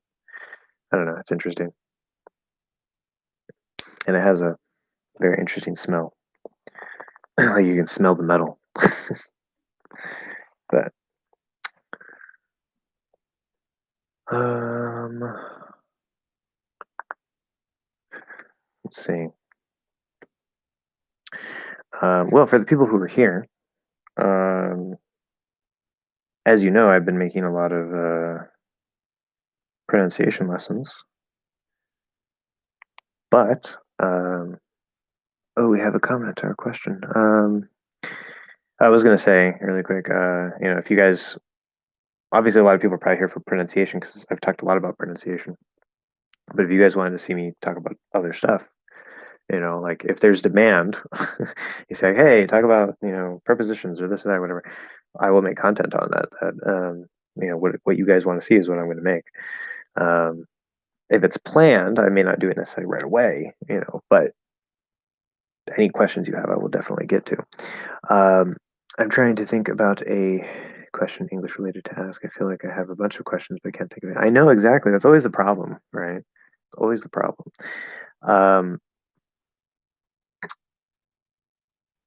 So you should write them down. What I did when I was teaching myself Spanish, I had a. I have the pocket notebook then? No, that was a different time. Basically, I would have I know people like these days. A lot of people maybe they don't really use notebooks. You could use your phone, or tablet, or I mean, whatever you have.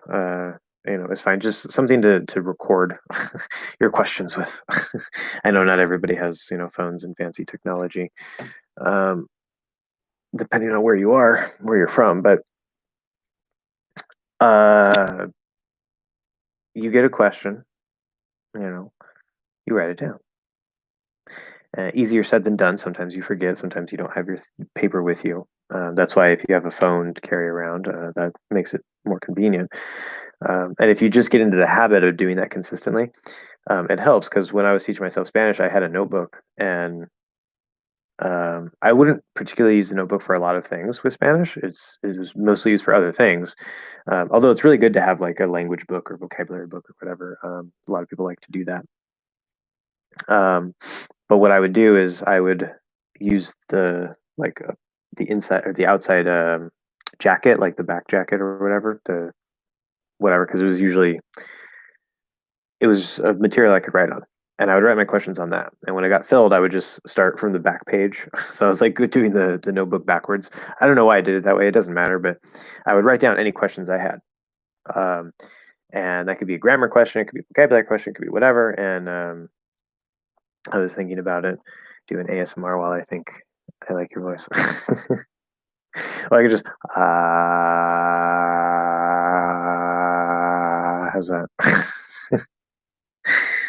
I know people say that they like my voice, and I'm like, I don't know, I don't know, I don't like my voice.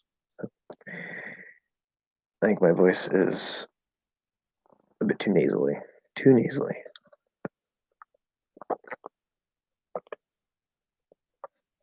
Anyway, yeah, I didn't even know what ASMR was. I don't know if it was you who commented, probably not. I think it was somebody else, but somebody commented, and they're like, your voice is so awesome. You should do like ASMR English lessons. And I was like, I don't know what ASMR is. So I had to look it up, and I was like, huh, that's a thing.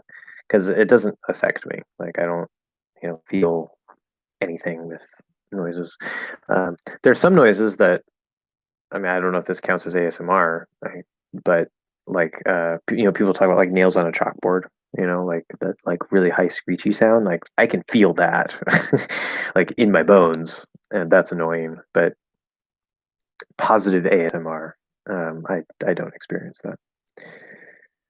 So, but yeah, I would take my questions. Going back to my notebook, I would take my questions, and I would at the time my most active period when I was teaching myself Spanish, I had three Spanish partners. One of them was from, if I remember right, Venezuela. Yeah, that's the English way to say it, Venezuela.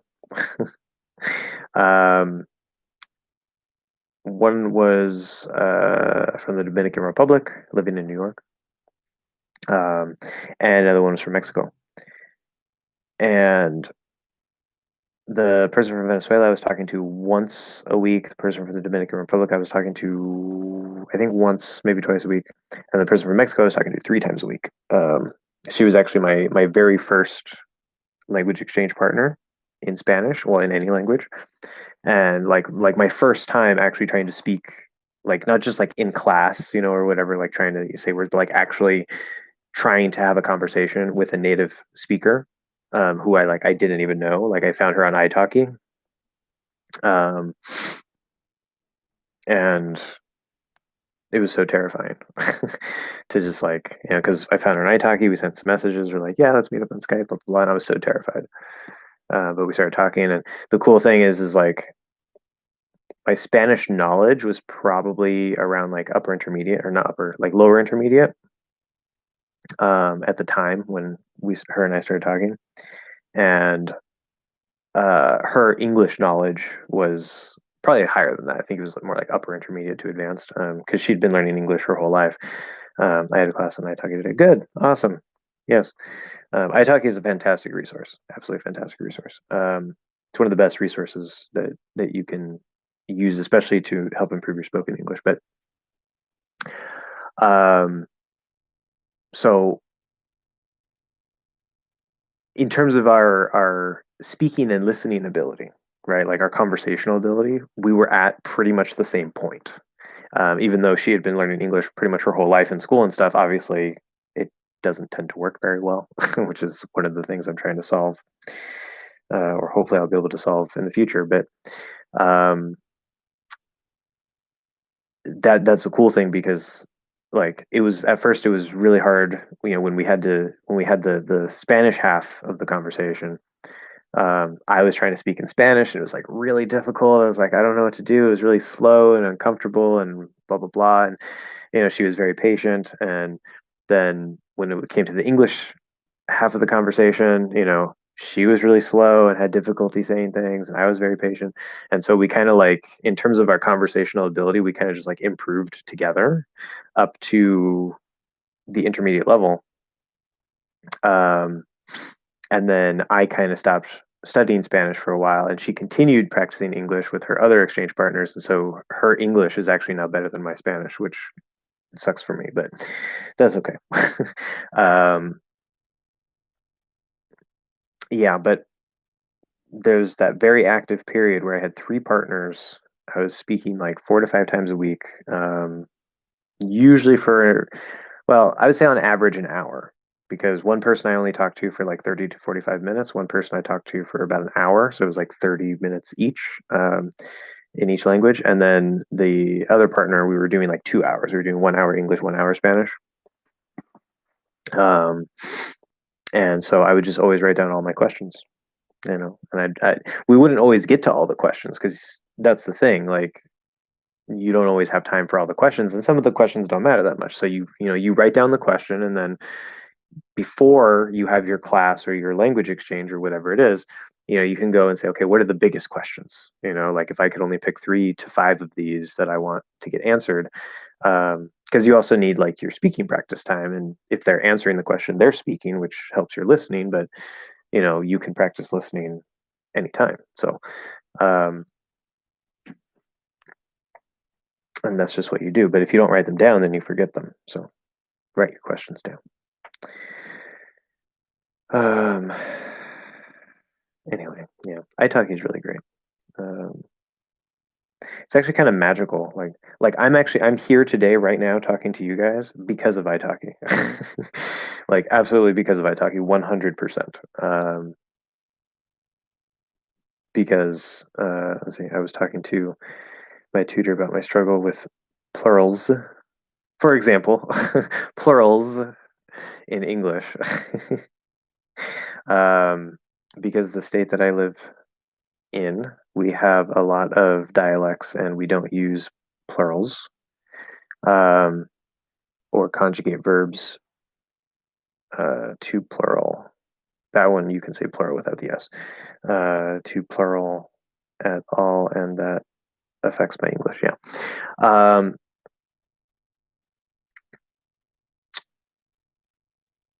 yeah. So you are Brazilian, and you live in a state in Brazil where there are many dialects. Yeah, I know, right? That's a funny thing. It's always interesting. Like I'm not laughing at you, of course. It's just like you know, like it's funny when it happens. Like if I were to make a similar mistake like that, it's always funny when the mistake that you're talking about comes up as you're explaining it. Whenever that happens to me, I always laugh. I'm just like, oh my God. See, it's like the perfect example. But that's okay. That's normal. That's normal.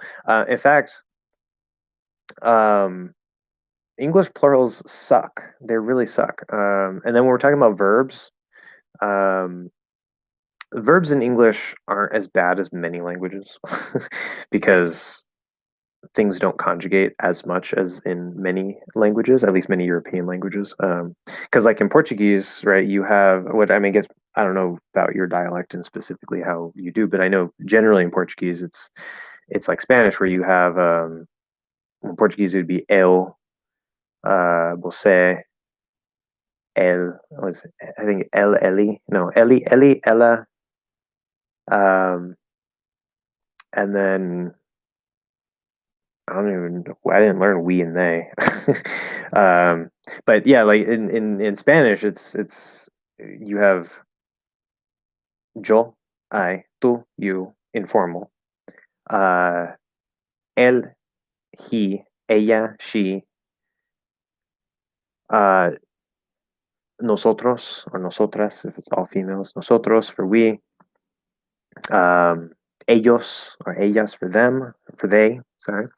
And then if you're from Spain, you have vosotros and ustedes for the informal plural you and the formal plural you, or if you're from Latin America, uh, with the exception of Argentina, I believe, you just have ustedes for the plural you because they don't use vosotros. So that's complicated because the verbs, it's not just the pronouns, right? It's like if it's I don't know, eat. So yo como, I eat, tú comes, él come, nosotros comemos, ellos comen. You have this change, and they're predictable. You can get used to it. But in English, it's I eat, you eat, we eat, they eat, he eats, right? And that's not the plural s. That's a different s. That's a third person singular s. So that's a different problem. But it's mostly the same in most of the forms. Or if it's past tense, I ate, you ate, he ate, we ate, they ate, right? It's just ate. So it's a lot simpler in English generally. Um, but with the plurals, yeah, it could be a problem. It could be a problem, especially with the irregular plurals. Um, the question is, how do you fix that? Right? How do you fix that? Um, Part of it, like if you keep practicing enough, and you don't just like blindly practice, because don't worry about fossilizing mistakes, which is where mistakes become permanent. Like you can technically fix them later. Don't worry too much about that. A lot of people worry way too much about that. But as long as you are practicing a lot, like you know, preferably more than less. It doesn't have to be constant, but as long as you're regularly practicing and you're not just like blindly ignoring all your mistakes. You're like, okay, yeah, I know I have the part. Oh, yeah, that's right. You're gonna keep making the mistake, keep making the mistake, and eventually you keep actively practicing, keep trying to address it. Don't let it stop you. Don't let it be like, oh, well, I don't want to speak, or oh, I'm gonna have to use the plural, and just like it's better just to like speak, get the word out, than to speak perfectly. And the more you practice, the smaller details tend to get fixed later. That's one thing and that's true in any skill. In any skill, most people don't realize that, they try to be perfect straight from day one, and obviously you can't do that. Like if you don't even know words, how are you going to speak perfectly? Um, but as you start piecing things together, and when you're a beginner, you got to get the big pieces right. And even then, you don't technically have to get them right. If you say like, um, the verb comer is to eat, the dictionary form. If I say yo comer, it sounds horrible in Spanish, but it's understandable, right? If you have to do that, then that's okay temporarily, right? That's what Benny Lewis does. Like if he doesn't know how to conjugate the verb, but he knows the basic verb, then he'll just use the basic verb and say "yo," and it's understandable. I eat. It's like Tarzan speak, like he go store, and that's okay in the beginning. You're just trying to get the words in the right order, understandable, and then you get a little bit better. Okay, you start getting the conjugations down a bit. You start getting some of the other little grammar pieces down a bit. You get better and you get better, and like the third person s or the plurals and stuff, those are small, or the articles. Those are smaller details that you're probably going to have a problem with until you become upper intermediate to advanced. And that's when those problems really start getting solved. Um, it's just part of language learning for the most part. The phrase, I'm missing the R there, the phrase Elis, let's see if I can say this. I haven't, my Portuguese pronunciation is so rusty, but it's that nasal A. Eles vão, probably so bad. Eles vão comprar. Oh, I know that also depends, but comprar. Okay. Eles vão comprar. Ah, you do threes weird too. Tres. I want to say tres. That's Spanish. Paes. They will buy 3 breeds. I think you mean 3 loaves of bread, because breed is a type of is like there's different breeds of cat or different breeds of dog. Um, so loaves of bread. I'm assuming I is bread because in Spanish it's pan. Fun fact, by the way, Japan never had a word, like Japanese didn't have a word for bread because they didn't make bread. Like, back before the Europeans arrived in Japan. And so the Japanese word for bread is pan, which is the Spanish word because of the Spanish missionaries. There's actually quite a few words that didn't come from English because many foreign words in Japanese actually came from English. But there's quite a few very common standard words in Japanese that um, came from German or Dutch, Spanish, and I think some from Portuguese because of the Europeans that came and were trading with Japan before the isolation period. I think that was the Tokugawa dynasty or shogunate. Sorry. Um, so I always thought that was really cool. And then also the word for German, like the German language, in well, I think it's also just a word for regular German, but it's Deutsche. And when I was first learning Japanese, I didn't really know any German. When I was first trying to learn Japanese, and it was like Deutsche, right? Because they say ego for English. It's like, okay, there's an e, like the letter e in English. Okay, I guess that makes sense. I don't know why they say ego. Um, and then there's Furansugo, so France, right? Furansugo. So go means language, so it's like French language. That makes sense. Supengo, so Spain, Spanish language. Okay, that makes sense. Um, and then Deutsche, and that means German.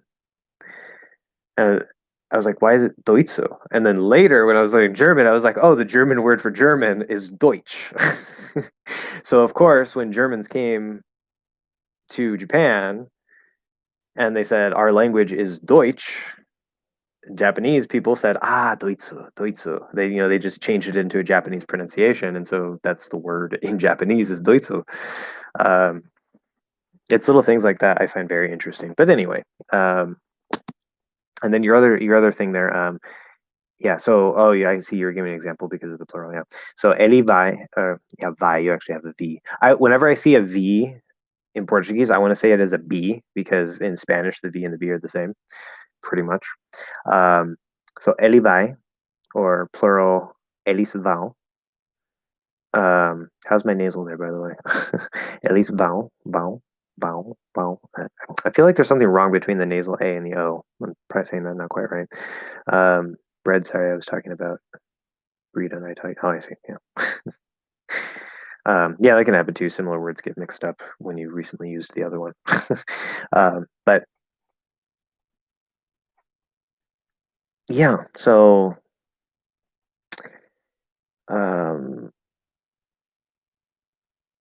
yeah, so that's very similar to Spanish. Um, Now let's see, val comprar. So that is probably based on the verb to go. So because I can pretty much read Portuguese for the most part since I know Spanish. So like they are going to buy 3 loaves of bread. And it'd be go, he goes, they go. Ele vai, eles vão. And I know that I can deduce that because ir is to go in Spanish, but it's irregular and it changes into el va, and then they add a. El va a comprar tres. I don't even know how to say loaf of bread. I'm not sure for the word for loaf. I don't know if they just say tres panes. Probably not. um, so it'd be el va, but ellos or ellas, because it could be el or la, but ellos van. And that's a common thing that happens between Spanish and Portuguese. Words that end, I think it's usually like an will turn into ao, and like Sion is São, I think. So like Nación, Nação, things like that. So it's really cool. Uh, pedazo, pedazo, that's probably not saying that right. Pedazo in Portuguese. I don't know in Spanish. Well, and if it's the word I'm thinking of, it should be pedazo. Pedazo. Or in Spain, pedazo, of the th sound. Um,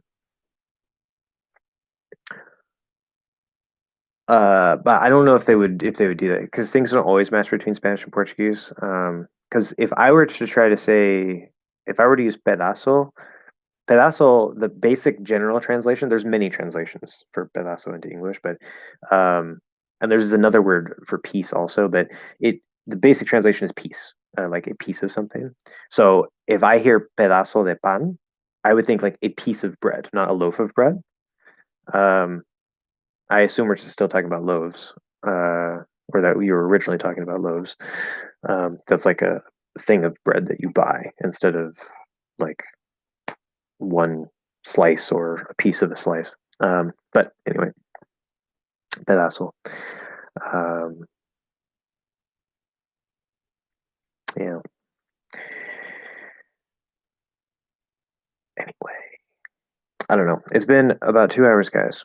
2 hours. It is going. Well, it is 7 o'clock here. 7 o'clock. It's dark outside. It's getting cold. It gets really cold in my room, unfortunately, for various reasons. So, yeah, I'm gonna have to turn on my heater and put a sweater on. But 7 o'clock. All right. Well, we have anything else? think we're just about done. If we do have any more questions, I can answer them, but 2 hours, I think, is a pretty solid live stream. Um, I will say though, so don't worry too much about your plurals. I mean, don't just ignore them. Don't just like not care about them at all. Um, but there are ways to target these things. Again, some things it's just going to take time because it's a small detail, but there are some ways to target things. And it depends on what exactly it is we're talking about. We know in English that most plurals end in s. There are some irregular plurals like men, um, but most of the time we add an s, and it's not always an s sound, right? We got to be careful. Sometimes it's a z sound, so it won't always be pronounced as an s, but it's written with an s. It's going to be either an s or a z sound. Um, and so the irregular plurals you just learn, right? Obviously, like if it's irregular, it's irregular. You just have to learn it, and that's okay. Luckily, that's a relatively small group, um, and so you don't have to worry too much about that. Then you just have to remember, okay, well, I have to add s for plural. So, um, plural conjugate verbs to plural at all. Yeah. Now, of course, depending on your native language, you might have a different problem because like in I don't remember if because I didn't study enough of Portuguese. I don't know if you do this in Portuguese, you probably do, but I know in Spanish, if like you have to make the adjectives plural if the noun is plural, which is really annoying, but you know it's okay. So if I say like I don't know los coches um, azules, right, the blue cars. So coche is car. So it'd be like, oh, I also have to pluralize the articles. So it'd be el coche azul. Um, so it's el, singular, coche, singular, azul, and that's just blue, right? Um, but if I'm talking about more than one car, I have to change el to los. So that's plural. Coches, I add the s, so it's coches. And then azules, also have to make the adjective plural. So if you're coming from a language that does something like that into English, you have to remember not to pluralize everything. Because I've had some Spanish speaking students um, who, when they're sometimes they'll make the mistake that like they'll say I don't know, just for example, they'll say like the Reds cars or something like that. Um, we do that, but it gets too long. That's why we do that. It gets what? Oh, okay. That makes a bit more sense. Yeah. So we do that, but it gets too long. So TOO, I think again, too long. That's why we do that. Yeah. Okay. Um,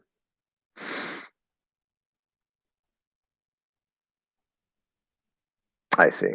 Yeah, because there's that other part. Elis vai comprar pão. I got it. I got it. Yeah, I see. It's an interesting thing. Interesting thing. But anyway, yeah. So exactly. So watch out for over pluralizing, of course. English doesn't pluralize adjectives. We don't pluralize the articles the or a. So don't change those.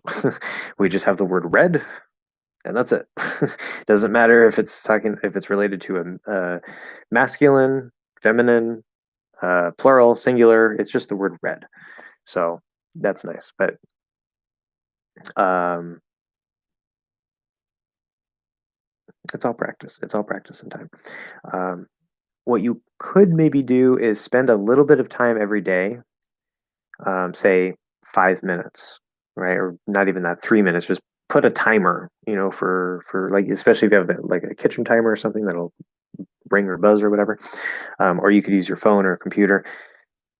Just get some sort of timer, put it for like 3 to 5 minutes, and this is a little bit brute force in a way. Brute force is generally not a good technique for skill development. I mean, it works. It's just usually super, super boring. um, but you could spend just a few minutes every day um, doing plurals, right? So and regular plurals. So and that'll kind of help remind you. It will stick out more in your brain, and you will still have to practice speaking enough. Like you're still probably going to make the mistake for a while, but this is going to sort of maybe help shorten the time that it will take for you to start using the plurals correctly. So you can maybe write, like, say you have a notebook, right? You write cat, arrow, cats, or if you just wanted to do, cats, you just put the S at the end and you don't write the first part. Um, and you just do that with a bunch of nouns, like maybe have a list of nouns beforehand so you don't have to sit there and think. That makes it more uncomfortable and boring. Um, but you just write out a list of nouns and then just write the plurals. And you're getting used to writing that S. Even better, put it into a context, right? You say like, you just come up with a sentence. Cat is the noun that you have, and you say the cats are, because now you're using the verb form as well. The cats are fat. I don't know, or the dogs are running.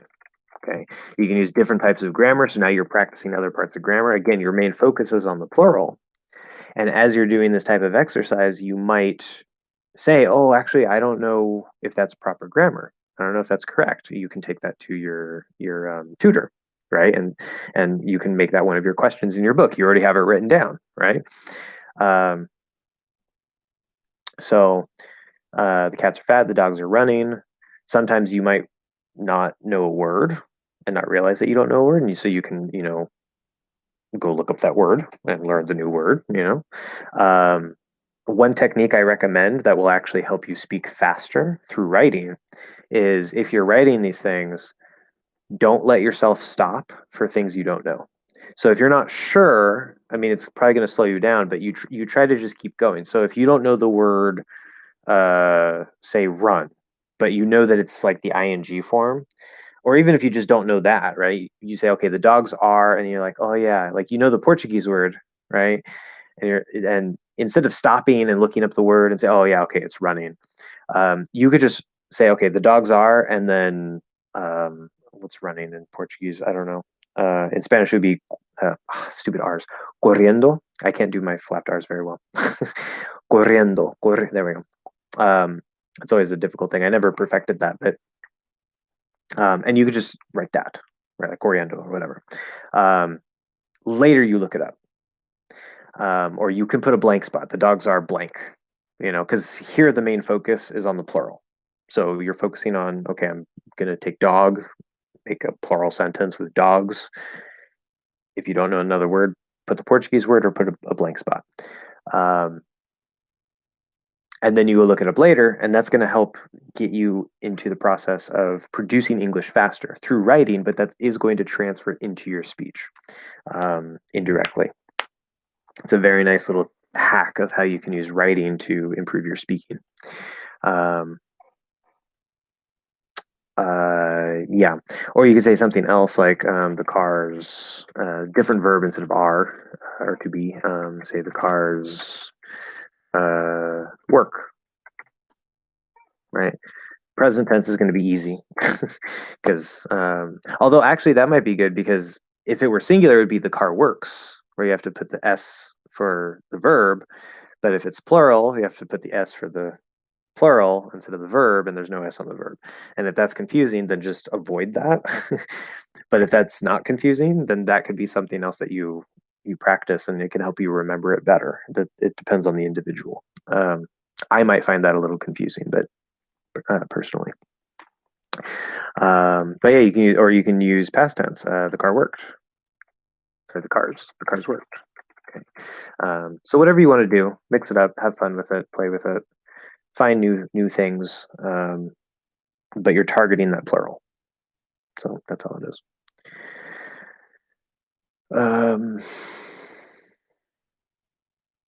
Yeah, I'm going to be doing that for German with the articles. I have a very meticulous process that I'm going to be using. That's the other thing. I know this isn't English, but it's relevant to language learning. And you'll probably find some things that you can apply this to in English. So I'll go ahead and talk about this really quick. How did you learn? So did is already conjugated into the past. So learn doesn't have the ed. Remember that. Common mistake, but no problem. Yeah. How did you learn Spanish? I essentially taught myself. Um,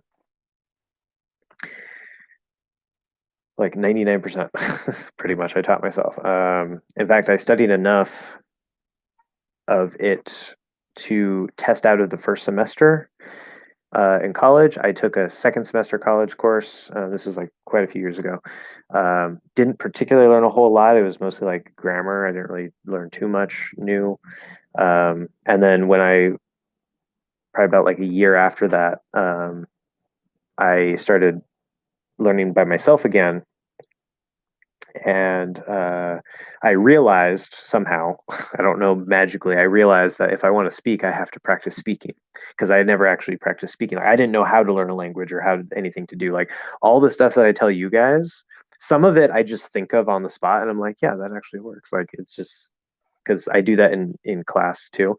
Um, but a lot of what's in my books, like my How to Learn a Language book, and a lot of the stuff that I talk to you guys about, is based on so much research, not the pronunciation stuff that's specifically for English, but for language learning. I haven't talked a whole lot about general language learning on the channel yet, but um, I did so much research. I found different polyglots and all their different approaches. Some of them are like opposite approaches, and yet they're both polyglots. And so clearly there's more than one way that works. There's input based, output based, all kinds of things. And so um, I started speaking with a couple Spanish partners, like about 1 to 2 hours. Well, throughout the week, it would be between like 3 and 6 hours or so. It kind of varied and depended, but I was getting some hours in, um, and it should have been more if I wanted to learn faster. But I started speaking. I started just trying to like watch Spanish TV shows. I accidentally discovered, which I didn't discover it. Like other people, other polyglots or polyglots knew about this, but I didn't know about it. I discovered it for myself. I found a no thanks. Yeah, it is a really hard sound. But yeah, I'm pretty much everything I know. I mean, aside from, I went to school, yeah, okay, but the skills that I know, which I'm not like necessarily a master of a bunch of different things, but I've taught myself many, many things. Basics of music, basics of programming, basics of drawing or art, languages. Language learning is the thing that I went the most deeply into. Um, and that ties back to what I was saying earlier. I completely forgot I was talking about this, that I wouldn't be here talking to you guys if it weren't for italki, because um, when I was teaching myself Spanish and I realized I would have to start speaking if I wanted to speak Spanish, um, I found italki because I searched for speaking partners or whatever. And so I started doing language exchanges, but on italki, you can become a me too. Languages are my favorite thing. Yeah, they're one of my favorite things. I have many favorite things. That's my problem in life. um, but yeah, language is cool, and languages are cool. Yes, as a category and individual. But anyway, on italki, if you are a native speaker of a language, you can apply to become a tutor. Like you don't need a certificate or a degree or anything. You can become an informal tutor. You can't offer professional classes unless you have a certificate.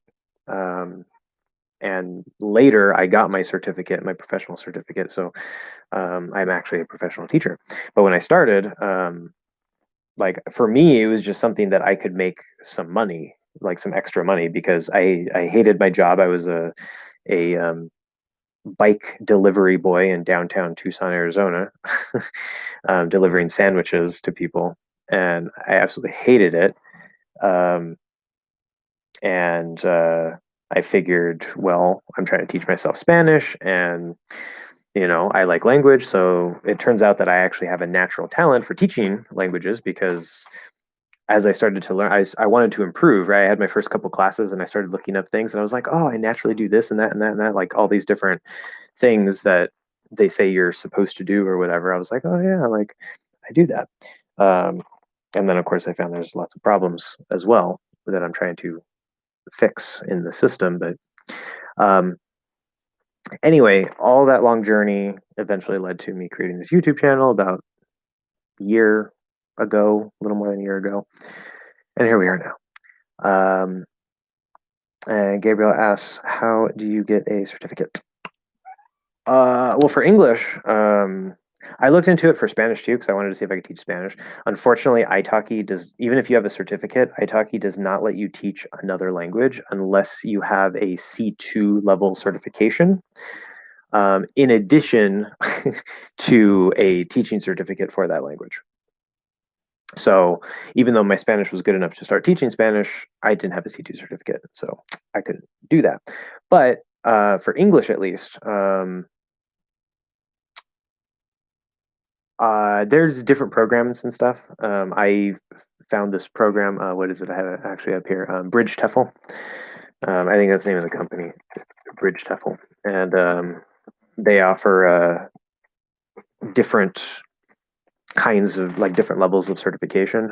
There's like a basic one, and then there's like a more advanced one. It's like more hours, more information, and um, the highest one was a bit too expensive for me, so I got the 124 hour or 24 120 hour TEFL diploma, which is like they call it their master's certificate.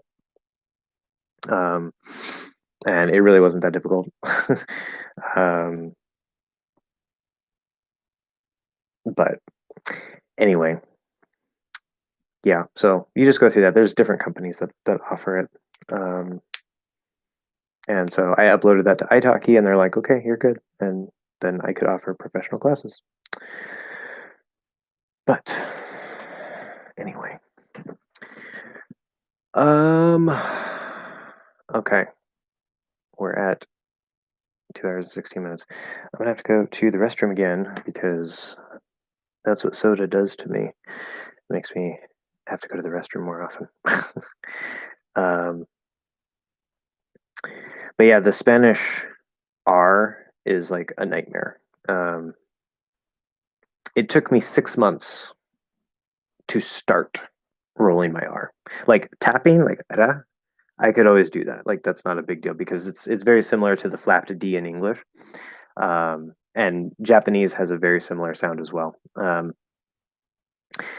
And so that wasn't a problem. But for me to just go like tap tap, like ra, just that little bit, which is still kind of all I can really do, just to start being able to do that, it took me 6 months of daily practice and playing and just like trying to do it, using different techniques. My Spanish partner told me to put a pencil in my mouth and try to like wrap my tongue around it and do that, and that didn't help.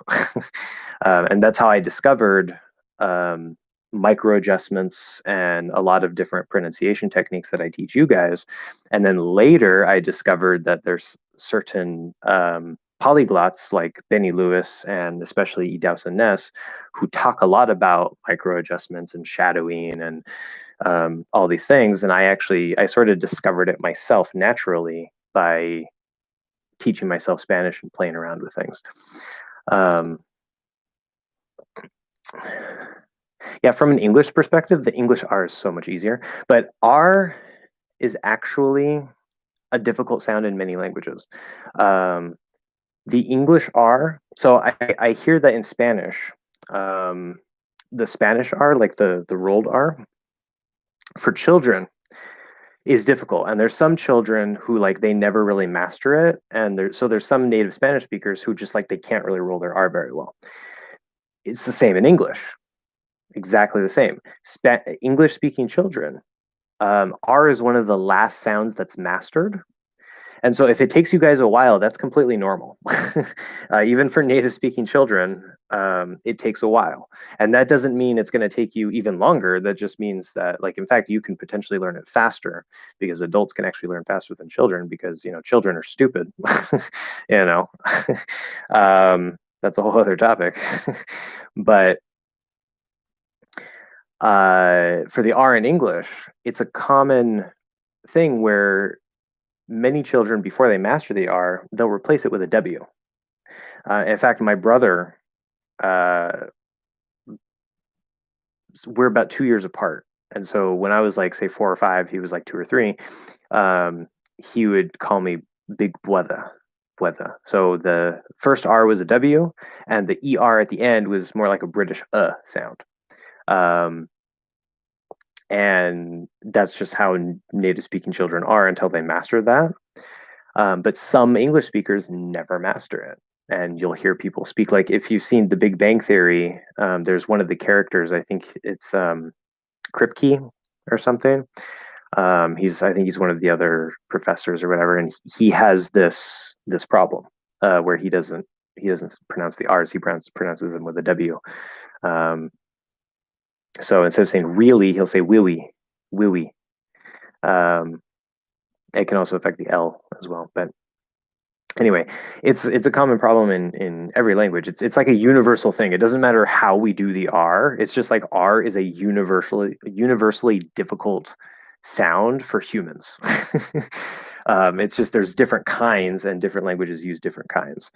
Um, I agree. The R is hard in all languages. Yes, I have learned. So here we need the ed because it's present perfect. So that's different than the simple past change. Have learned other languages, and every single language are a special case. Yeah, because I know in let's see, in Spanish you have single and trilled. So you have ra and ra. Sorry, see, I can't always do it. Ra and ra. There we go. So the ere and the ere. Portuguese, I think it kind of depends on the region and the dialect and stuff, because some Portuguese speakers have like more of like a breathy sound. Sometimes I think R is actually H in Portuguese, what we would call an H sound, where it's just breath. Sometimes they tap it. I don't know. I don't know enough about Portuguese, but there's that. Japanese, it's like a combination of D and L, like the English D and L. It's like ra, ra, ra. It's very similar to the single tapped R. Um, then in English, of course, we have in what is it? Not Japanese. German. German has like a throaty R, which is really hard. It's like I've been told that I can do it pretty well, but it doesn't seem good to me. I think they're just saying like, okay, yeah, you're doing a good job, but it's like whole, right? So it's like the word for red, wrote. Well, Holt, something kind of like that. It's really hard to do. And then yeah, the French R as well, where you're actually, I think you're supposed to trill the uvula, which is the little thing in the back, like something. I don't know. I don't quite speak French. Je ne comprends pas le français. That's all I really know how to say, aside from deux trois.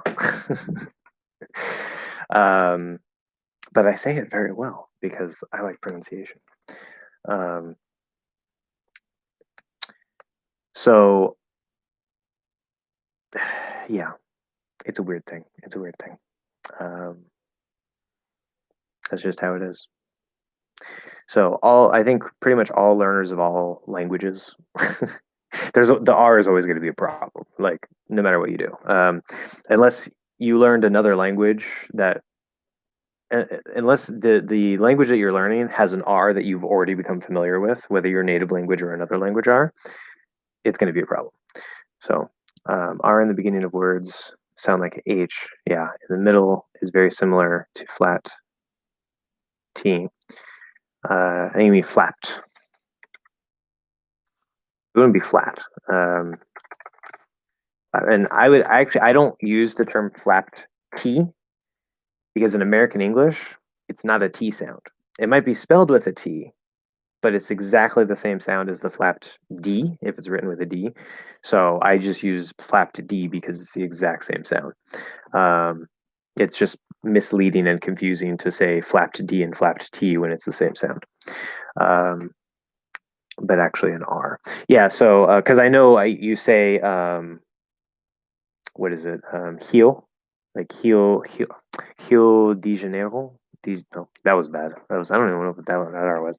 De Janeiro, something like that. Anyway, yeah. Listen to the English teacher try to pronounce Portuguese. Yeah, it doesn't work very well. Um, but yeah, so Rio would be a heel or something like that. Um, yeah. See, I only know this much and remember this much because pronunciation is the thing I start with. So I only studied Portuguese for like a month, like maybe two at the most. Um, and the first thing that I started with, I decided to take a class because I was actually going to get a special degree, Spanish for bilinguals, which was actually very easy. I didn't finish it for various reasons, and part of the reason was because one of the semesters they didn't have any of the Spanish classes I needed for that, and so I was trying to find a filler class to take and then a Portuguese class, and I hadn't taken a language learning class in a while, so I said, well, let's see if teaching methods have improved or whatever. And from this teacher, at least, things have gotten a bit better, but there's so much. I wanted to talk to the teacher so bad about like, hey, have you considered doing this or that? But I thought that would be kind of disrespectful because like even though I'm an English teacher, um, I don't know. I didn't want to create any conflict with that, so I didn't mention anything. But yeah, before I started the class, I looked up the pronunciation and I started practicing the pronunciation. And as I was taking the class, I was using like Anki flashcards and stuff for the pronunciation and practicing it and stuff. Um, so that's why I can like if I'm reading Portuguese, sometimes I have difficulty with certain things, but like he'll actually be like, "Oh, hey, he kind of knows how Portuguese is pronounced because I am basically familiar with it, but I'm very rusty." So, what do you think of British English? I mean, do you like it? I don't really have an opinion. The general perspective, which this is a very blanket statement. It's different people have different opinions, but I think generally most Americans, when we hear a British accent, we think of one, two, and or three different things. Um, a lot of people find it very attractive. I don't really care. It doesn't affect me that way. I don't care. Some people find it. Many Americans, the British accent, especially the received pronunciation, the proper Queen's English pronunciation, that sounds very sophisticated. It sounds very formal. I mean, formal isn't the best word here, but it sounds very fancy and sophisticated and educated. So like, please, sir, may I have some more? Whatever. I don't know. My British accent isn't the best, but and so there is that impression I think a lot of Americans just naturally have of British English. It's like a sophisticated sounding English. And then the other impression we might get is it might sound arrogant. And I don't think like it's not that like we listen to a British person speak and we're like, oh, you're so arrogant because of how you sound. It's more of like what Americans will commonly do if we're joking, right? We're joking and like say and this might be more like millennial humor, I don't know, but I'm a millennial, my friends are millennials because I'm old, and um I might tell my friend like go get me some water, slave, or something like that. I call them a slave, and it's like I'll use that British accent because it's like, oh, I'm superior, I'm better than you. That's why I can call you a slave, and I'm speaking with a British accent. It's a joke, right? It's just a funny thing we do. Um, but there could be some like perception of arrogance from a British accent. So that's sort of like the American potential view of British English. I don't like or dislike British English. I think it's interesting. Just like, but I like Southern accent, which I can do a lot easier. I like a New York accent. I'm gonna go get some coffee. Coffee. You want some coffee? I love coffee. I drink coffee all day. Whatever. Drink coffee all day, all day. See, I can't even do a New York accent very well, but there's certain words, certain sounds that, or get in the car, like a Boston. I think it's a Boston accent. Get in the car instead of car. Um, and then Cockney. I like a British Cockney accent, which is not the received pronunciation. It's one of like the not proper British pronunciations. Um, I like the sound of Australian English. I like the sound of Indian English. It doesn't really matter. I really love the sound of Irish English. So it's just different pronunciations. They're all cool. I struggle a lot with the R followed by flap T, like started and or party. Okay, we'll talk about that in a second. I loved your impression of RP. Yeah. Of course, it's not going to be perfect, but I really feel that my impersonation of a proper British accent is probably the best accent in English that I have. And I'm probably doing so many horrible things right now with my mouth. And a British person would probably think that that is just a crazy American. um, but yeah, anyway, the British accent of Manchester, really hard to understand. Yeah, there's some British accents that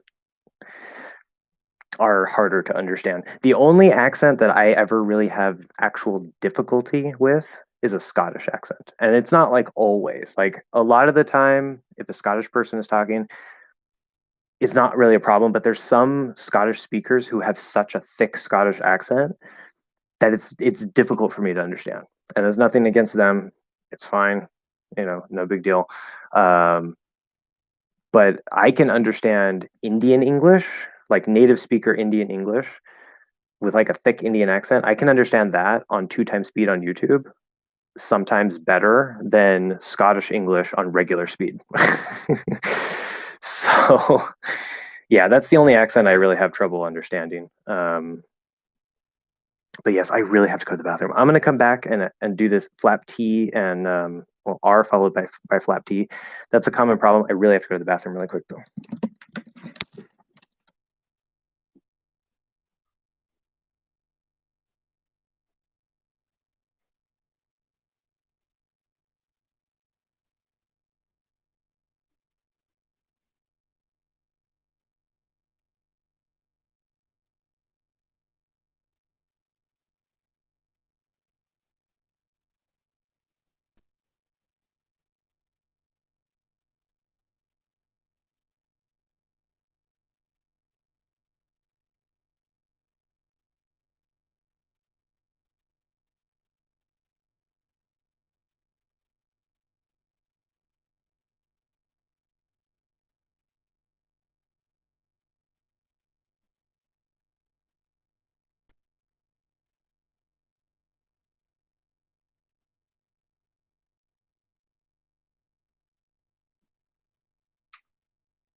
Okay.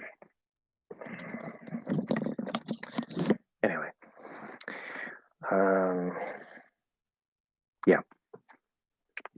So R followed by flap T. This is always a problem. It's always a problem. Especially if your language, which if your name is Alejandro, I assume you speak Spanish. And so I know your language uses a flapped R. Um, and this is a little bit more difficult in American English than British English. In many, many ways, both grammatically and pronunciation wise, American English is generally the easier pronunciation or the easier dialect, accent, whatever. Um, And that's kind of relative. I guess it sort of depends on, the person and your native language and stuff. But I think generally things are a little more simpler, a little more simpler. Natives make mistakes too. A little simpler than in British English. However, there are a few details about British English pronunciation that are actually easier. Um, and one of those details is the flapped T. And I don't know if they actually have a flapped T or if they just do like a weak T, like an unaspirated T. But like here, they would say started, started. So it should be more of like just a weak T, right? But they have ah, so it's ah plus like ah plus but it's their type of vowel where it's instead of like we do in American English because our vowel is just like the consonant. Um, so they would say started or a party. Has the party started yet? So that is actually a little easier in British English. But if you want to sound American, you can't do that, unfortunately. And so this is actually extra difficult because this is what we're going to do. So we have, let's do star.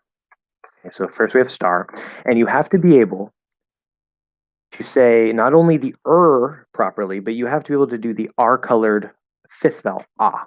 Again, fifth vowel refers to the vowel chart, which you can download in the description under my website download page.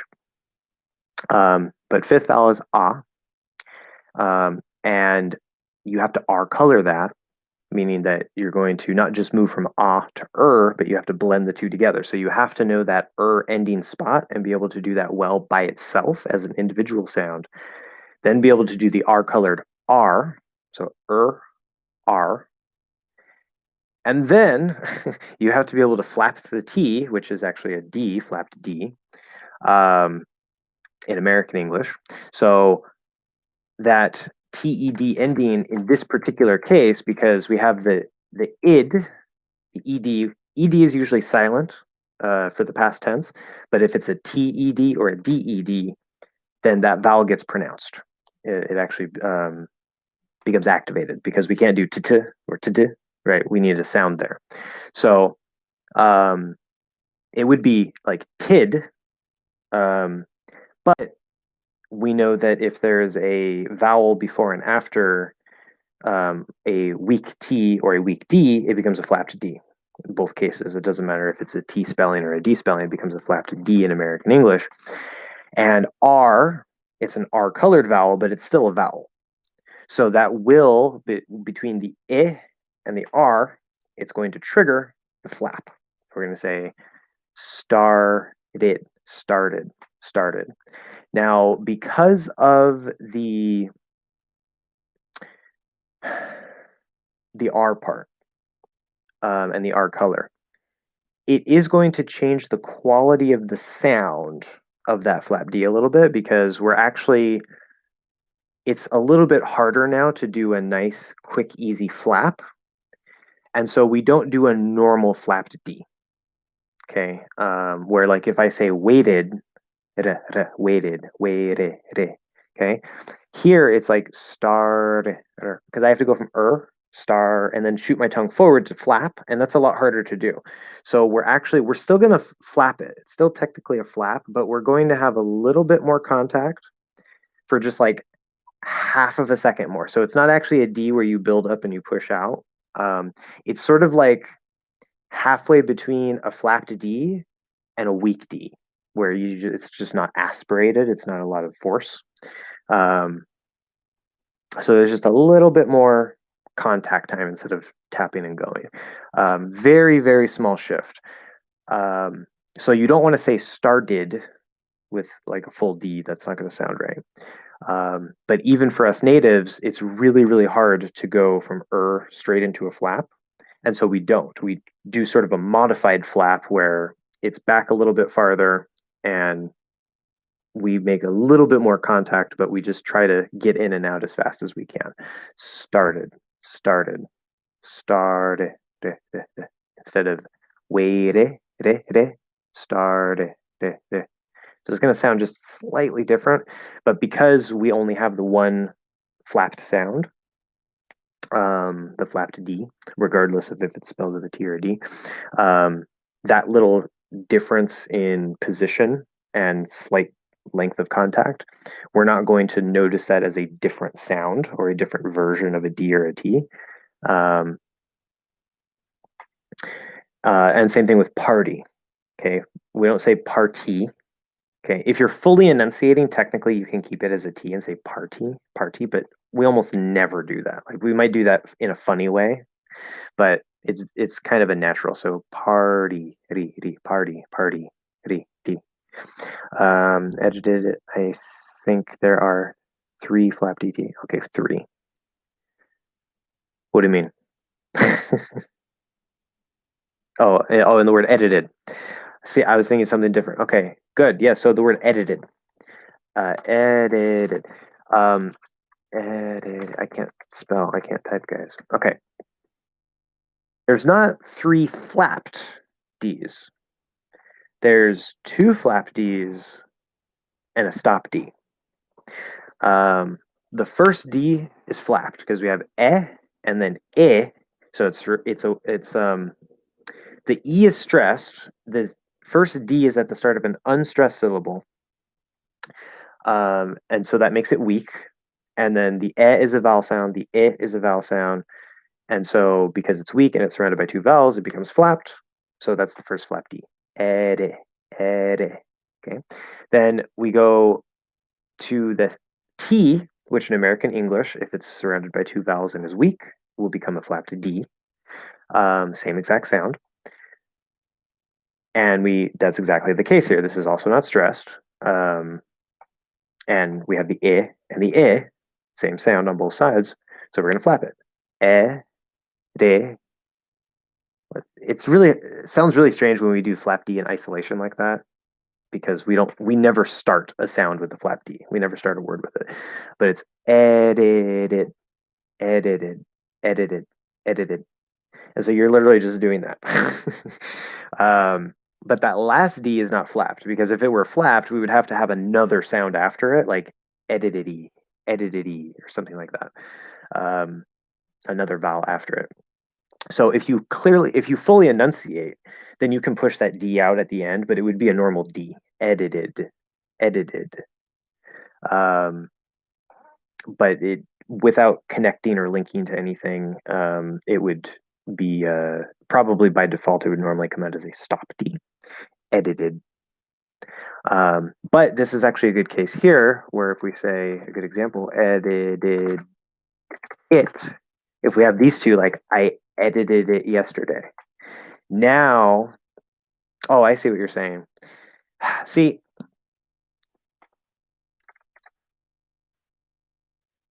this is what you meant.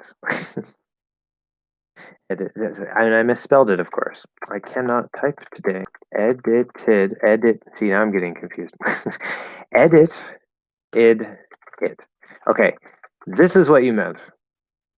Yeah, I forgot the it, because the first thing I was thinking, I got confused, but you were actually saying edited it as 2. So yes, that is a flap D. There are 3 flap Ds here.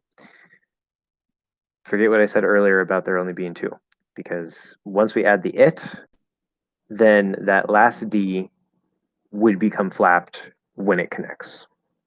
Perfect. And that's a good word to practice with. If you want to try to master the flap D quickly. Now in this case, you're kind of just doing like because the first sound is is the third vowel, but the I, the second E, and the I and it are all the second vowel on the vowel chart. Like it. So you're kind of just flapping and going back into over and over again. But what you do, going back to Alejandro, whenever you have difficulty with a particular sound or a particular combination, you want to first isolate the pieces, make sure that the individual pieces are good. Because if you're trying to say start, right, with the R, but you don't have a good solid vowel, not R color, just a regular vowel sound or R consonant sound even. If you can't do that well in English, then you're not going to be able to say R very well. And then even if you could flap the D there, or flap the T into a flap D in started or party, it's still not going to sound right because your R isn't good, right? So for certain sounds or certain combinations, we do need to take a building block approach where first you say, okay, can I do this? Yes. Okay. Can I do this when I put these two sounds together? No. Okay. What do I have to do? Can I say this nice? Yes. Can I say this nice? Yes. Okay. So you have to focus on the transition or the blending, depending if it's a transition or a blend between the two. In the case of R colored vowels, it is a transition, but it's more of a blend. It's basically a diphthong. Um, I don't like to call it a diphthong because I like to categorize it as R color, but technically it is a diphthong.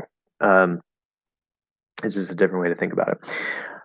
So then you have to practice going from ah to and you can do that first in isolation. You can say ah ah r r. And you just have to be able to transition from the ah to the without getting way out of place, like not I or something like that. And once you can do that pretty smoothly, slowly, um, probably going to sound a little bit weird if you're doing it slowly, but you just speed it up enough to where it sort of becomes blended. R, R, R, R.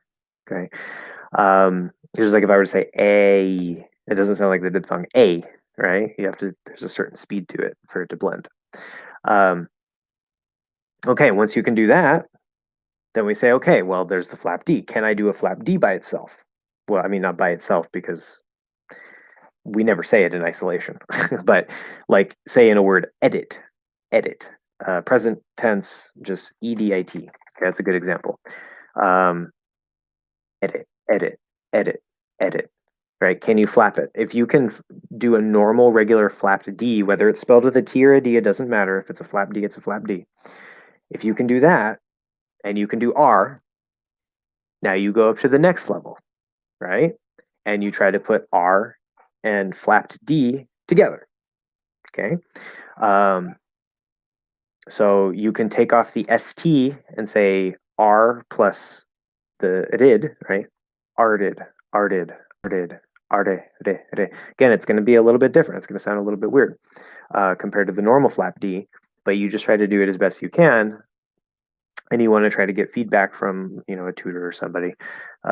Preferably, recording yourself also can help a lot because you might think you hear yourself well. I can almost guarantee you don't. Because even me with generally pretty good ears, when I record myself, um, I always notice some detail that I didn't notice when I wasn't recording myself. So it gives you sort of this like third person perspective on your actual voice. So recording yourself is extremely useful. You don't have to, but it's extremely useful. And then, in all of those steps, you simply have to play with it. Make micro adjustments to find the to find the ah, to blend the ah and the together, to flap the D. Edit, edit. What are you doing with your tongue? Are you closing and saying edit, right? Or are you flapping? Are you tapping it? Where's your position? If it's back here, edit, edit, edit, edit. That's not going to be right. Okay, so you play with it. You get some feedback. You record yourself. You make it sound as good as you can, and you put these pieces together. That is how you master pronunciation. It seems like a lot of work because it is a lot of work, depending on what you need to work on. But there is a very clear and relatively simple path. You just have to put in the time and effort, and you can master the pronunciation of a foreign language. I mean, it's not rocket science. That is a very loud helicopter. Hopefully that doesn't become a problem. Happy New Year, Sedent. Good to see you here. We're having a late live stream today. Okay, does your tongue curves? So yeah, does your tongue curve? There's no S there. Curve back when you say party? Party. Good question. Yes. So when we do a normal, okay, for the R can be bunched. For those who don't know, it can be bunched, where the tip of the tongue is either going to be pointed more down or more flat across. And then there's the retroflex R, which is where the tip of the tongue more points like up towards the roof or towards the teeth. Either one is fine. An American will not notice the difference between them. I use the bunched R. Um, I saw that other teachers were teaching the retroflex R, and I was like, "What are they talking about? That makes no sense whatsoever." Because it was so strange to me. I was like, "What are you guys talking about?" Um, so either way is fine. The middle of the tongue, right? It's a position in the middle. There's a certain tenseness in the middle. It doesn't really matter what the tip of your tongue is doing. It technically there is a very slight difference of quality between the retroflex and the bunched, but an English R is an English R. Okay, for a native speaker, we don't really hear the difference. So that is the first part. Okay, so if you're using a retroflex R, you're already going to be starting to start pointing up that way. That's important depending on what kind of R you do, because that's going to depend on how you move between the sounds. I teach with the bunched R because that's what I use, but you can use a retroflex R. That's fine. You'll just have to adapt it. So R, R, R. Okay. And then, so my tongue is kind of more like that. When we do the flat D, even if it's spelled with a T, we go, see, yeah, it's pretty much in the same. So there's your teeth here, right here, top of your mouth, and there's this little bump, right? And then there's the part of your mouth that starts going up back, like towards the middle. And right around the middle of that bump, could be a little bit ahead, a little bit back. That's where we place the t, the d, and the n. Okay, the n sound. We don't go on the teeth. When we do the flapped D, we're gonna tap it around the same spot. Okay. However, in the presence of an R, whether the R is before it or the R is after it, like in better, what we tend to do is we tend to go a little bit farther back. And you can't go so far back that you're back here because you're not going to tap anything, right? You're not going to, like in the top of your mouth here. Doesn't work. um, and you don't want to curve your tongue like this. Now, there's nothing wrong with Indian English pronunciation, but as Sedent knows, at least in southern India, as he tells me, um, that will make you sound Indian. Okay, so if you curve back this way and you say like uh, party or party, I don't even know how they would do this word, but like okay, with just a flap D, better, right? It's too far back here. We don't want to do that. it's it's much better. No, okay, better. So if you're going to the R from the flat D, what we're going to do is we're going to bring it up, depending on where it's coming from. We're going to sort of go right to that back part, right as it's going up, and we're going to tap in there and pull back into the R.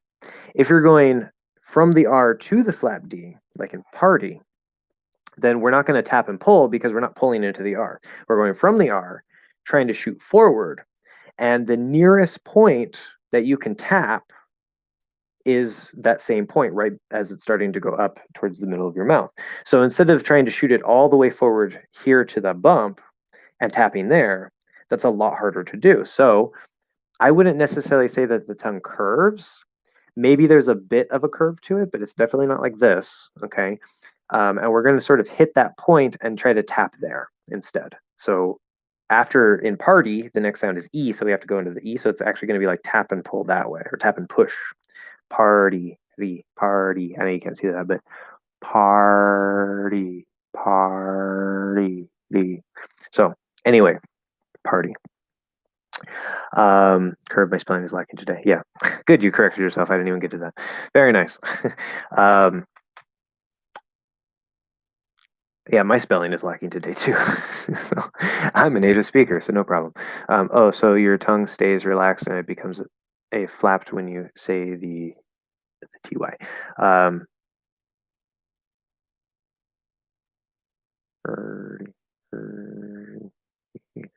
well, I don't know relax because the R is not a relaxed sound. but the tip for me is a bit more relaxed.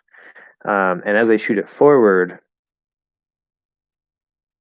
and I hit it, yeah, then it's much more relaxed because as I leave the R, the tongue sort of relaxes, and by the time I hit, it's a much more relaxed sound, and that's how we're able to do more tap. Again, it's not a perfect like quick tap like the normal one, um, but it's essentially more. It's a tap. It's not like a solid D.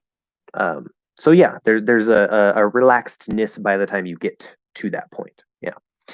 Um, okay. Pretty fun bird. Sorry it took so long.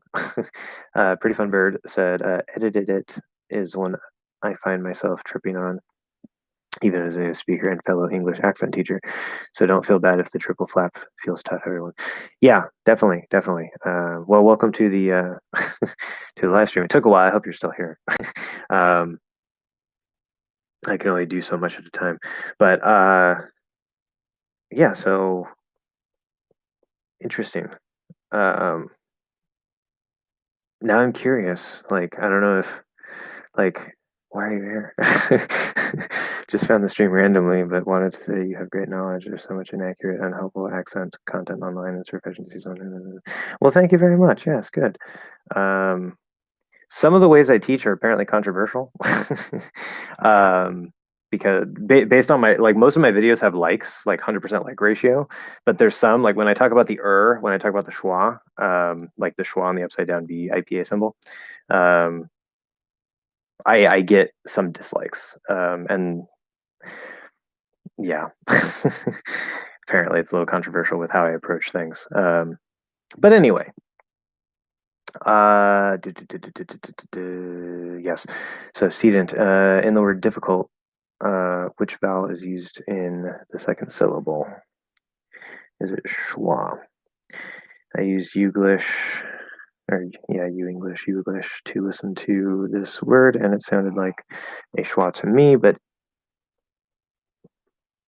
in the dictionary, it's the second vowel sound. Okay, good question. Remember, I've been talking about the natural dynamic range and flow of sounds in English. Um, Part of that is to do with the actual physical production of the sound, like how I talk about how the upside down V is just like a fully enunciated schwa, and when we speak faster, it sort of becomes an actual schwa. Um, in this case, difficult. So what you can actually do, this is a pretty common thing that happens with like middle unstressed syllables, especially if it naturally contains a schwa or a second vowel. Which again, for people who don't know, the second vowel I'm referring to is the second vowel on the vowel chart, which you can download down below. I feel I have to keep mentioning that because there's new people and they don't know what I'm talking about. But on my website in the download section, there's the English Hacks vowel chart. So anyway, things difficult. I can spell. Okay, so first syllable is with second vowel, right? Di. So like it, diff. That's perfectly fine. The cult, of course, that's a different problem. That could be a schwa cult, L colored schwa, or the way I say it is more of an L colored high schwa, cult with the sound, like book. And then the middle one, um, it can be second vowel. Difficult. That's perfectly fine. I have no problem with that. It could be a schwa. Difficult, difficult. No problem. In fact, this one could even be difficult. It's not going to be a clear You don't want to spend any time there, but it could actually hit into the There's some vowels like this where technically like most teachers would probably just say it's a schwa and like that's it. For me, based on like what sounds good to me and what I've heard people do, there's a bit of a range of what's possible for some of these unstressed syllables, of what natives actually hit rather than what is like officially proper and correct. Um, and this is one of those words. In fact, you can actually kind of just completely eat that vowel and like difficult, difficult. I'm just going F to K, difficult. And for some reason, at least if I'm speaking quickly, it kind of sounds like there's an extra vowel there, but there's not. There's really not. Um, so in this particular case, you actually don't have to say any vowel in the middle at all, in the middle at all, as long as you can properly and quickly transfer or transition between the F and the K sound. Okay. Um, if you're clearly enunciating it, I would use either the schwa or maybe the second vowel I. That's fine. Again, as you know, I don't think the dictionary is the best source of pronunciation information, and the IPA has many, many problems. So, things. Yeah. So that is my answer to that question. Anyway, God, we're on 3 hours now. I feel like it was just 10 minutes ago. I said we're on 2 hours.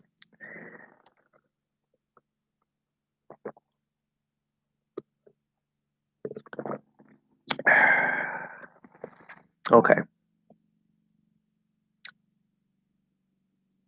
So wait, if it's 8 o'clock here, so Cedant, you usually wake up early for the live stream, or you're no, that's right, because you work at night, I think, if I remember. Anyway, usually when I have the live stream, it's like early morning for you. So is it like what, the afternoon now? Because I think we're like what, 8.5 hours apart, or something like that. Because it's 8 o'clock here. But yeah, I figured I would do a later live stream today. I was supposed to have a dentist appointment earlier, but my roommate where he works, um, some of his coworkers tested positive for the evil virus, and he got tested, and we were waiting for the test to come back.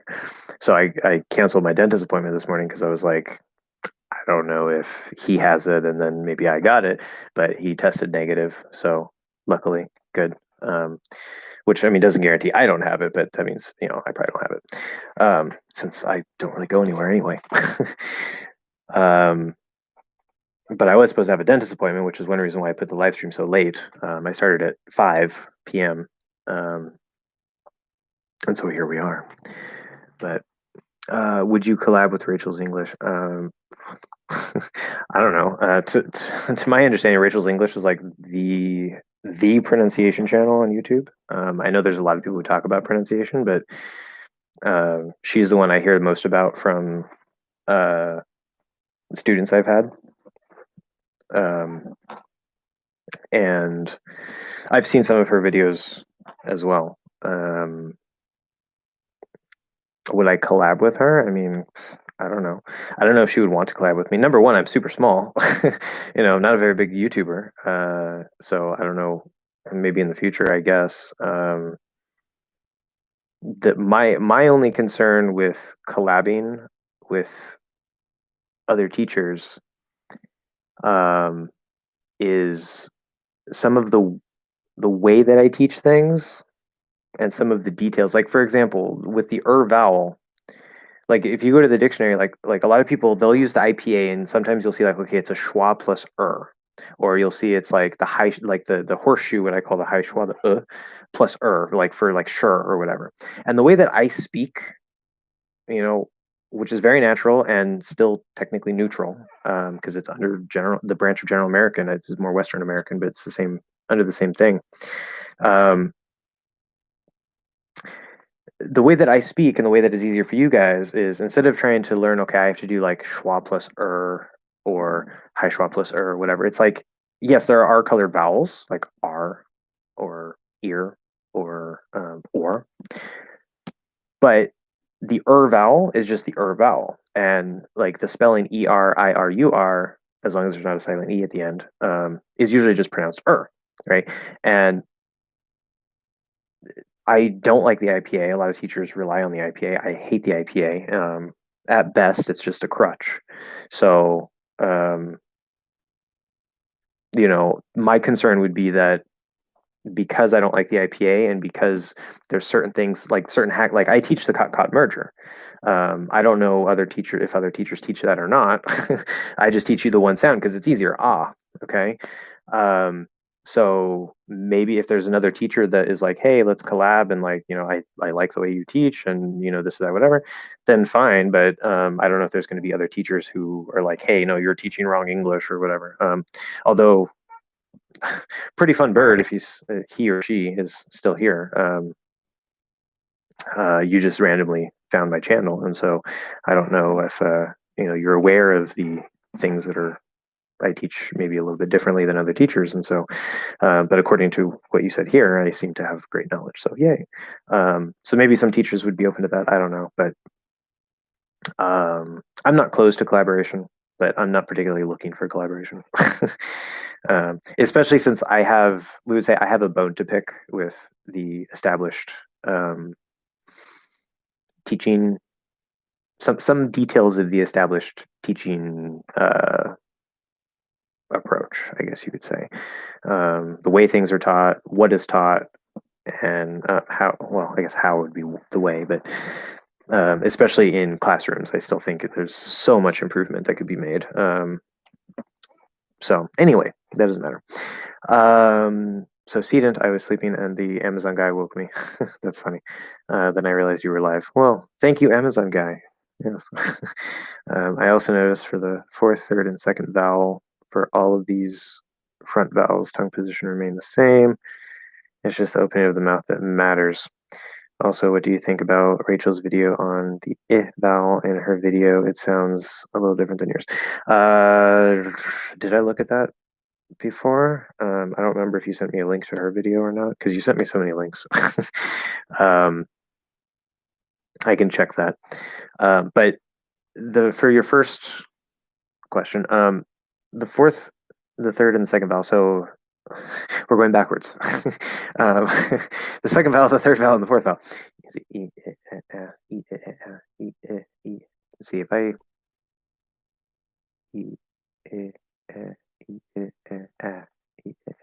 You can do that technically. Ali Kashindi, hello. Can you tell me how I can pronounce these words? Yes, tell me the words and I will tell you how to pronounce them. Although I'm trying to answer another question right now, so one moment.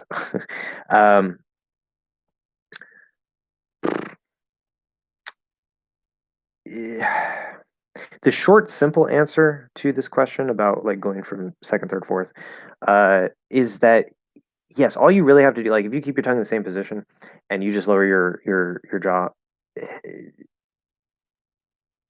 it can work. But the has a bit of a range of exactly how you can place it, so that's why that works. The is generally kind of flat. The if you're in the exact same tongue position, like tongue shape as and you try to say eh, it'll come out okay. It might be kind of flat. It won't be clearly enunciated, like right? But it should sound fine. So technically, yes, you can, but you want to make sure that you're actually doing it right. If you just say like, oh, hey, I could just open my jaw, but if you're not actually hitting the right sound, or like that fourth vowel sounds kind of flat, like then you're not doing it right. So as long as you're doing it right, you can send me a recording on Patreon if you want, and I can verify if you sound okay. And if you do, then just go with that. So yes, it is possible. It doesn't have to be that way, but it is possible. Also, what do you think about? Oh yeah, the Rachel's A video. I'm pretty sure YouTube will let you send the link, or I don't know if it will or not, but no, because I think we had that problem before. I'll just look it up. Okay, I can and I can't in American accent. Yes, such a problem. I know. Natives have problems with this too. I'm going to tell you that between can and can't, natives have problems with this too. There are some things that generally make it easier and clearer, but there are occasions. In fact, I was watching a video earlier today, and the guy he said, I'm pretty sure he said can't, and I had to rewind it like 3 times because I wasn't sure if he was saying can or can't, and it was kind of an important point. So sometimes it will affect us as well. I'm going to come back to the Rachel's video thing in a second. Can, part of the trick. Okay, I'll look it up then. Can is usually, unless you have a special reason to say can, sometimes it can come out that way. It's the full pronunciation that's always possible. But if you're not enunciating it clearly for a special reason, like you're emphasizing, like I can do it, usually it's going to be reduced. Okay, and it's going to be pronounced either as kin with the vowel like it, kin. It's going to be pronounced with a schwa like kun, or it might even just be kun. Just K and N where we just kind of drop that vowel because we're just saying it so fast and closed. I can do it. I can do it. Okay. And if you hear that, it's not going to be can't. It's not going to be negative. Okay. So the reduced can is can. It's positive. And that's usually how we say it. So oftentimes we don't have any problems. With can't, we don't always say that T, right? Because we have stopped T's, right? And there's the connection rule NT plus vowel. So if it's like can't, I don't know, ignore, like I can't ignore him, we might push out the T to make it clear that it's negative. I can't ignore. And then that T will kind of sort of connect in a way over to the vowel in the next word. But because it's NT plus vowel, we can drop the T. Like if I say want it, this is usually pronounced as want it, right? And the T just disappears. It's a very common thing. So can't ignore, can ignore. And it sounds like positive can, right? But there's a little bit of some different things that we can do so that it sounds a bit more negative. One is, as I said, we can push out the T, can't. That makes it very, very clear, and that's the safest thing to do. For you, the short, easy answer is if it's negative, you can push out the T, just to make it clear.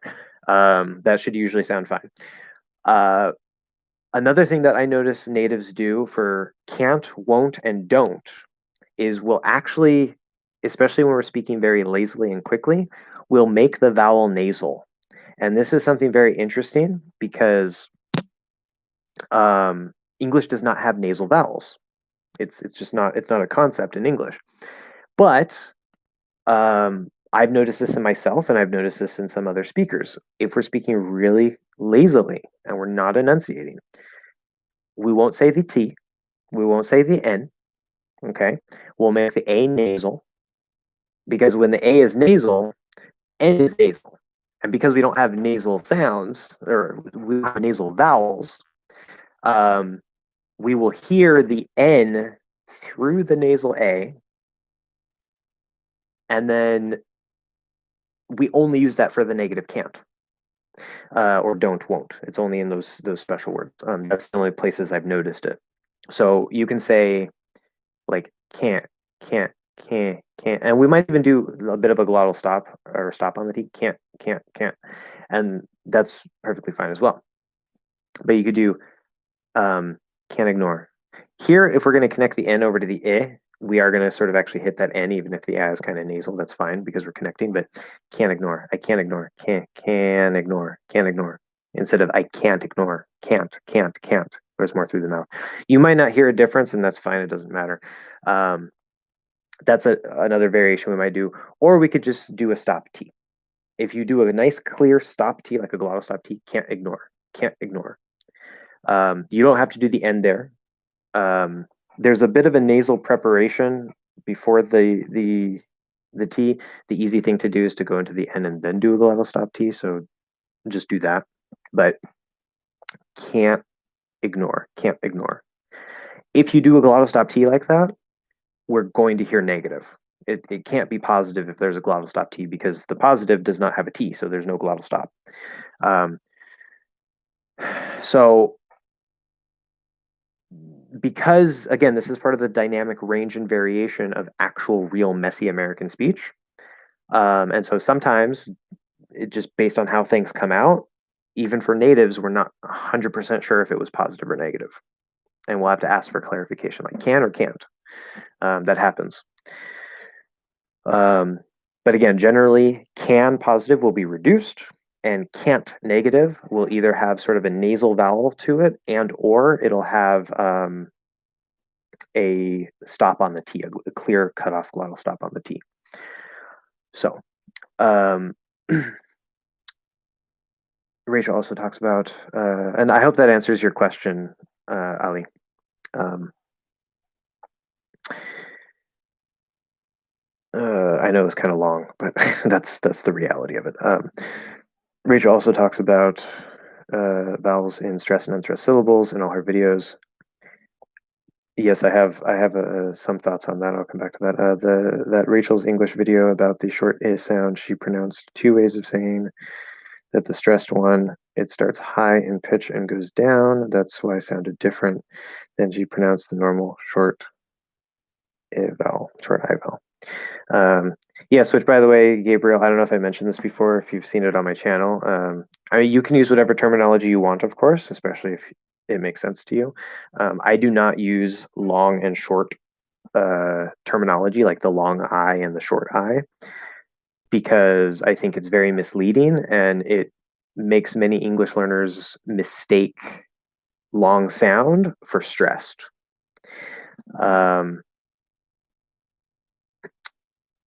Because there's a difference, right? When we say the short I, we mean eh. If we say the long I, we mean the sound ah, the diphthong I.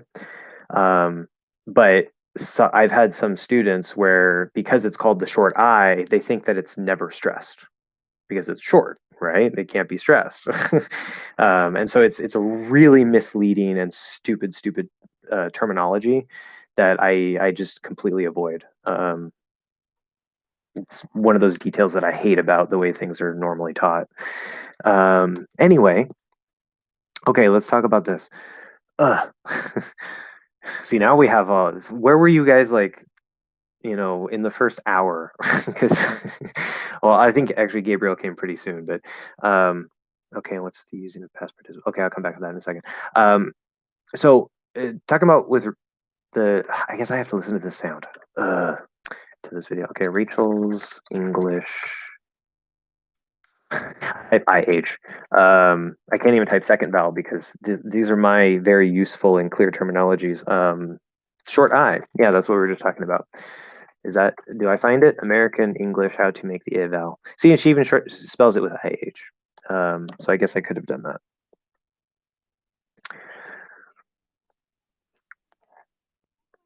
I as in sit vowel. Yes, very nice. Uh-huh, uh-huh. Yeah, drops more compared to E. That's true. Uh-huh. Yeah, give me these two types. Okay, so we're talking about fix, fix, fix, fix, fix, fix, unstressed, flatter and lower in pitch. Eh, eh, eh. Okay. Office, office, office, office, fix, fix, fix. Okay. Let's talk about this, shall we? I thought it was. Wait, I don't remember what we were talking about. um,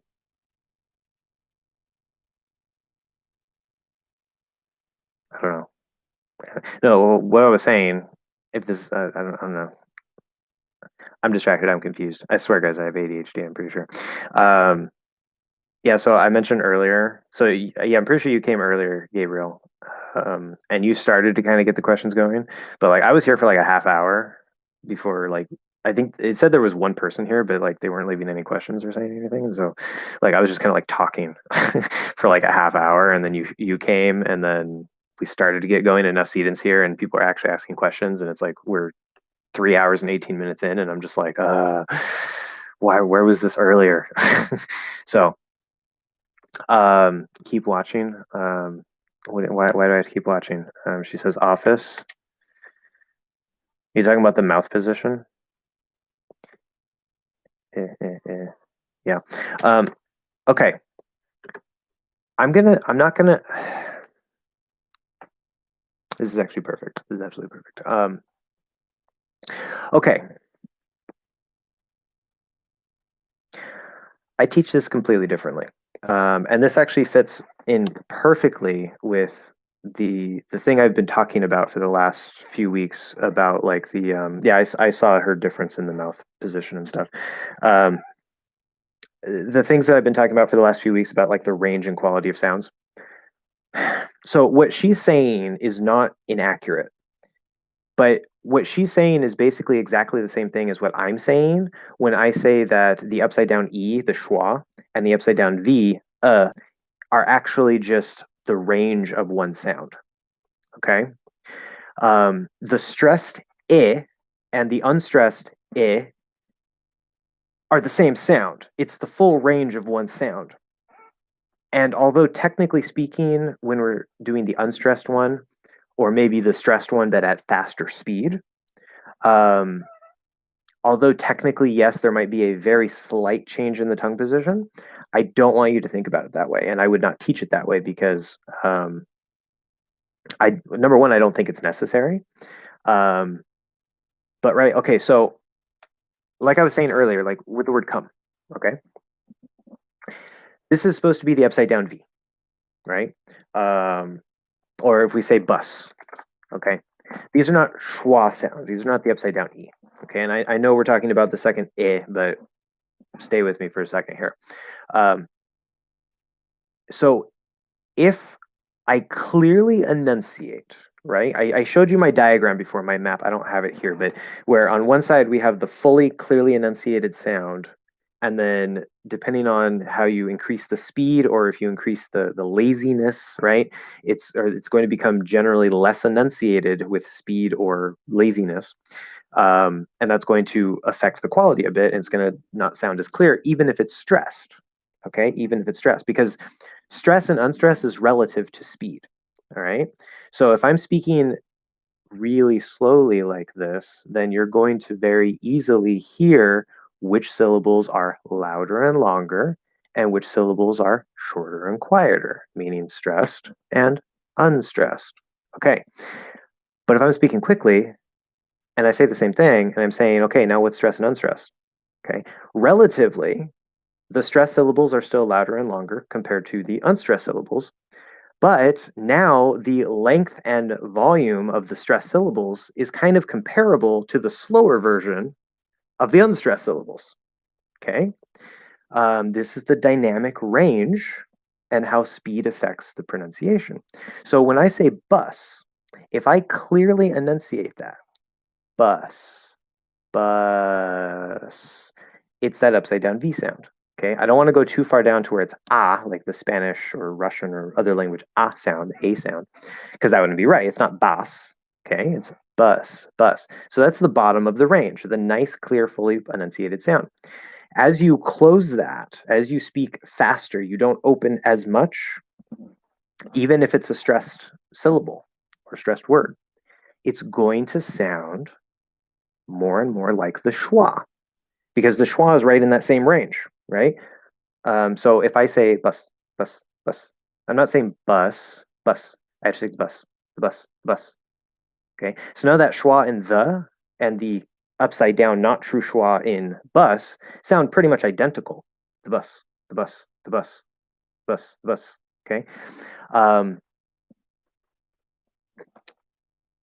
So when we're talking about what Rachel's talking about, how there's like a slightly different position. Okay, you go down a little bit lower for the unstressed I. All she's really describing is if you, whether it's stressed or not, if you fully enunciate, you fully clearly enunciate that second vowel sound, it's going to be in the first position she mentioned. It doesn't matter if it's stressed or not.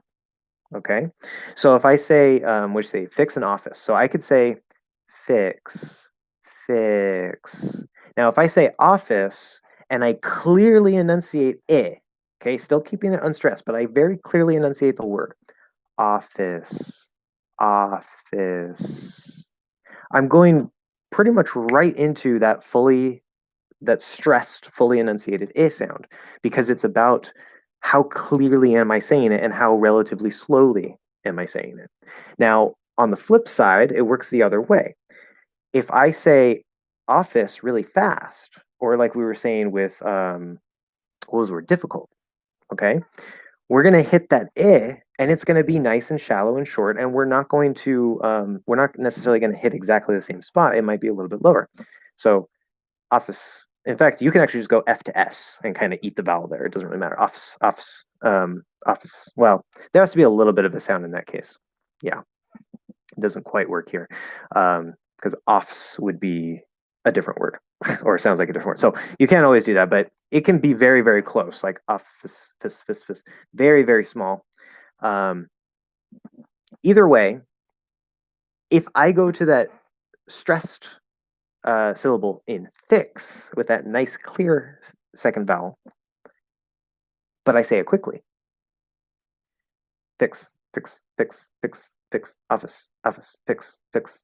Can you fix it? Can you fix? Can you fix it? Can you fix it? Okay. Now fix and it, which both use the second vowel, one's stressed, one's not, they sound pretty much identical. They're in pretty much the same spot. So it's much more about how clearly are you enunciating and how fast are you speaking, which are directly correlated together, are directly tied together. Can you say difficult without completely enunciating the I vowel? Without completely with completely enunciated. Okay, so yeah, difficult, difficult, difficult. Well, let me do it because see the first one there. Okay, difficult. That's a good point because we have the two is. Yeah, I see what you're doing.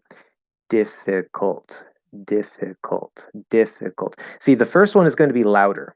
That's the main thing that's going to make it sound not necessarily different, but it's going to give us the contrast because I can go into the exact same position for both. But because the first in diff is louder and longer compared to the unstressed one in the second syllable, that is what's going to give us the contrast. It's not necessarily a difference in position. It's a difference in the relative stress. Okay.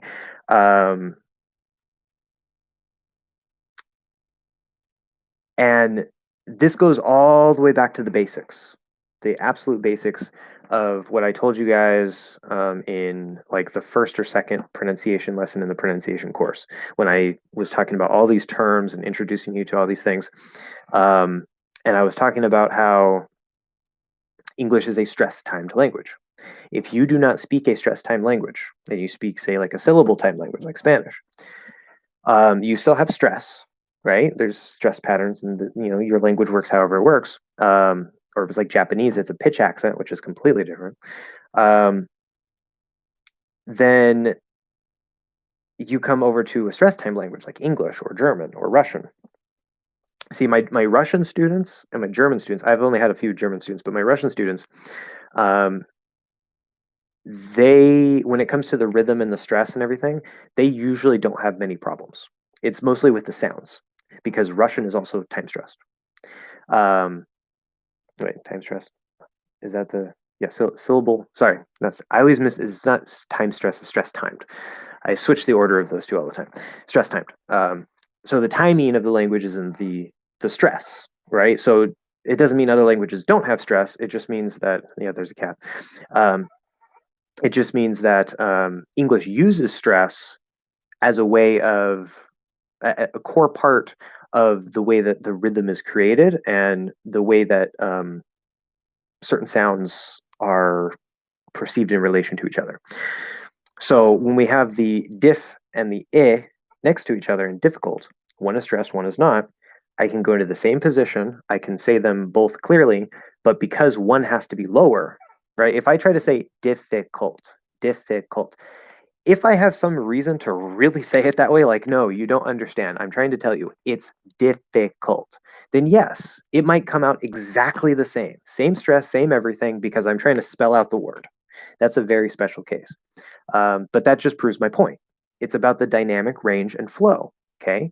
Under normal circumstances, if I'm not going to spell out the word like that, difficult, which you need a special condition to do, if I'm not going to do that, then the second needs to be quieter. And because it's quieter, even if I'm in the exact same position, it's going to not sound as enunciated. It's going to sound just slightly different because there's less volume.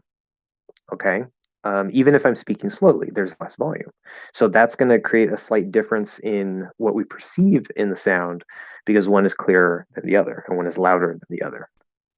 Um, where if you speak a language like Spanish, which is stress timed, um, if you say o is o, right? The o sound. If you say corazón, which has a stressed o, right? The accent is on the o. That o, okay, like yeah, it's a little louder, corazón. But if I say, I don't know, no, well, I guess that's stressed also. I don't know. Anyway, it works differently in Spanish, but O is O, right? It's like it might be a little bit louder in certain cases based on the rules of Spanish stress, but it that doesn't have as much of an impact on the quality of the sound itself. Like O is O, whether it's stressed or not. Um, where in English, if a particular vowel is stressed or not, is going to determine it partially determines the quality of that sound. And it might make it sound a little bit different, even if it's not, because it's just not clearly enunciated. Um, how would it sound if stressed second syllable in the word difficult? Um, well, yeah, that's what I was saying. Like if I spell it out, like so, okay, if I don't try to say like difficult and I try to say like stress, it's gonna be so weird. I don't even know. See, it's I have to consciously think about that because it's so unnatural. Difficult, difficult, difficult. Like it's like I don't know, like I'm a robot or something. It completely breaks the fundamental rhythm of the English language. It sounds so alien, so very alien if I try to say it that way, and it's uncomfortable. I don't like it. I don't like how it feels. But again, all I'm doing, I'm not really changing the position. Maybe the exact position is a little bit, tiny bit different, but if I try to say it that way versus saying it the normal way, um, all I'm doing is there's less volume, okay, because it's not stress, so it's a little bit shorter, okay, it's a little bit quieter, um, but it's the same basic sound. It's kind of like with a before, or not a, but the a, the fourth vowel plus n or m, right? And we've talked about that before, how for various reasons, it does sound a little bit different in that particular case, but the basic sound and the basic position is the same. It's just there's other factors that are sort of affecting the quality of the sound. Now that's not because of stress in that particular case, but in the case of say stressed versus unstressed stressed versus unstressed stressed versus unstressed or whatever, stressed versus unstressed of the same vowel sound, um, you might hear a slightly different quality simply because one is louder and longer, one is shorter and quieter. Um, so I'm not saying that Rachel is wrong because I don't think she is necessarily wrong, but I don't think that that information is particularly useful. And I don't think that that information is necessary. Um, so, long story short, you can see that I approach it from a completely different angle. Because I really want because I'm really starting to think like this, and I want you guys to start thinking not in terms of static positions and like things like that. I want you to think of ranges, like dynamic range and flow of the language. Um, okay, now Ali had a question a while ago. I want to get to him or her. Not sure. I can't tell the name, but what's the use? So the use of the past participle. The past participle well, has a few different uses, but probably most frequently, it's used to make the perfect tenses. So when we say like I have done, done is the past participle. Sometimes people know it as the third form because sometimes it's taught that way. I had done, that's past perfect. I will have done, which is the future perfect, is not quite as commonly used, but it is used. Um, it's just used to make the future, or not the future, the perfect tenses. Um, that's probably most common. You can use the past participle as like an adjective. It's also used in passive voice. So like it was done yesterday. A little bit more complicated grammar, and then like by I don't know, Tom. So instead of saying Tom did it yesterday, we say it was done by Tom, or it was done yesterday by Tom. Um, so that's another use of it with the passive voice. You can maybe sometimes use it as an adjective. So like I don't know, let's say that you have to write, I don't know, 5 reports and you've written 2 reports. And so you have a stack. So like these are the done reports. So the reports that are done, right? So you're using that sort of like as an adjective, the done reports, um, or the finished reports, right? So yeah, it has uses. When it comes to terms like past participle, I know I haven't talked too much about grammar. Um, 90% or 95% of grammar terms, I think, are either unnecessary, um, if not useless, pretty much useless, unless you're a linguist. Like if you're interested in like languages for languages, not just like as an English learner. And I don't mean learning multiple languages. I mean like linguistics as an academic field. Like if you're interested in that, that's where a lot of these terms become very useful. But when it comes to actual language learning, 90 to 95% of grammar terms are useless, unnecessary, um, and or misleading and maybe confusing. Um, so there's like verb, noun, adjective. Those are grammar terms that are extremely useful and they help you categorize what you're learning in the language. But then there's other grammar terms like past participle. Past participle might potentially be useful. It depends. Um, but yeah, there's certain terms that like I try to completely avoid in general because I just don't think they're useful. Um, anyway, that's not the point. But the reason I mentioned that, Ali, if you're still here, is because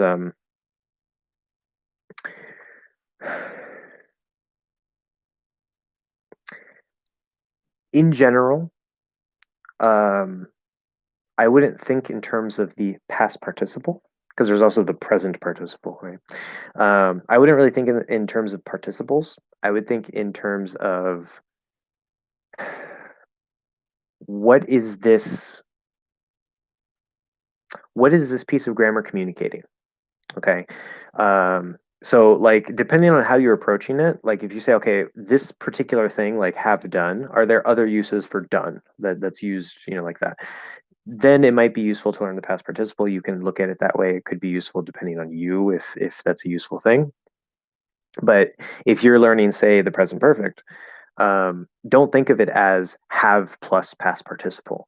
Like that's good linguistic knowledge, but it doesn't really actually help you that much with your actual use of the language. It's just knowledge.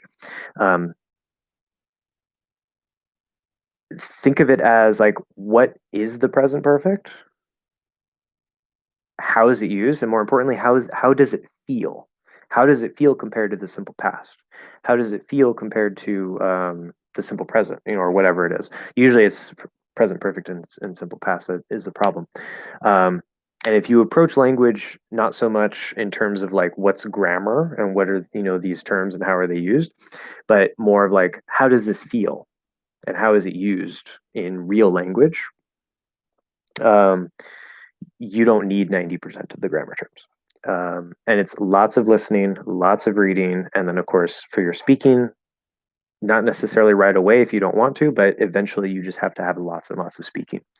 Um, you can't escape it. So very practical, very, very practical. Don't worry about all the technical terms.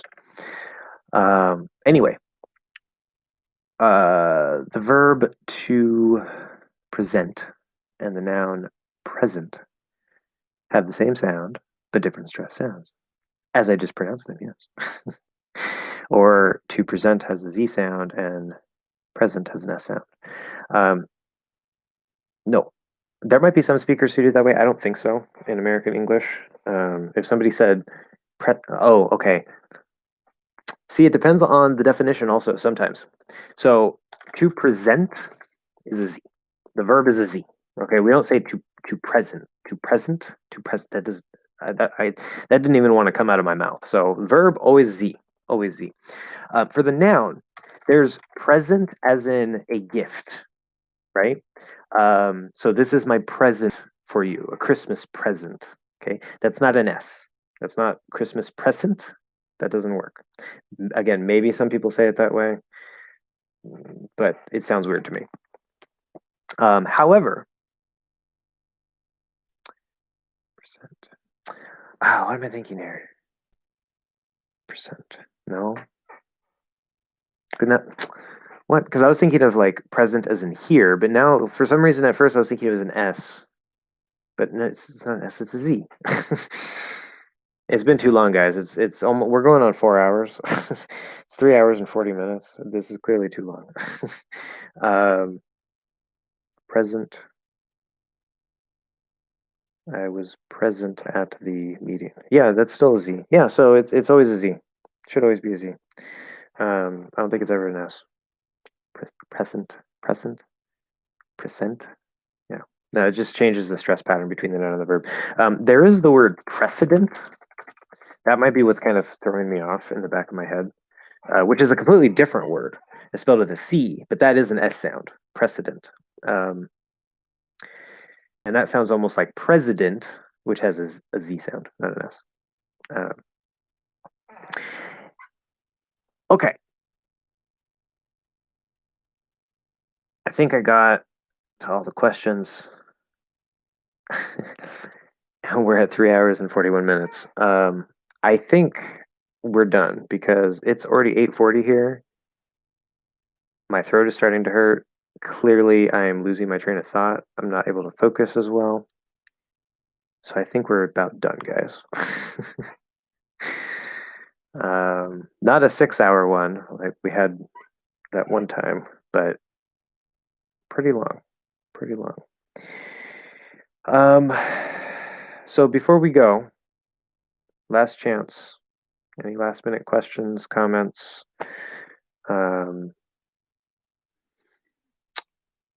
If you just want to say bye, now's your chance. Yep. Good night, yes. And have a good day. Such a time difference. Good rest of the day, I guess. I'm going to say Happy New Year, all that great stuff. Hope everything is going well for people. I know the world is crazy, so stay safe, stay sane, and we'll be back here. Should be next Thursday. That shouldn't be a problem. So see you then. Thank you very much for watching, and I will see you guys next time.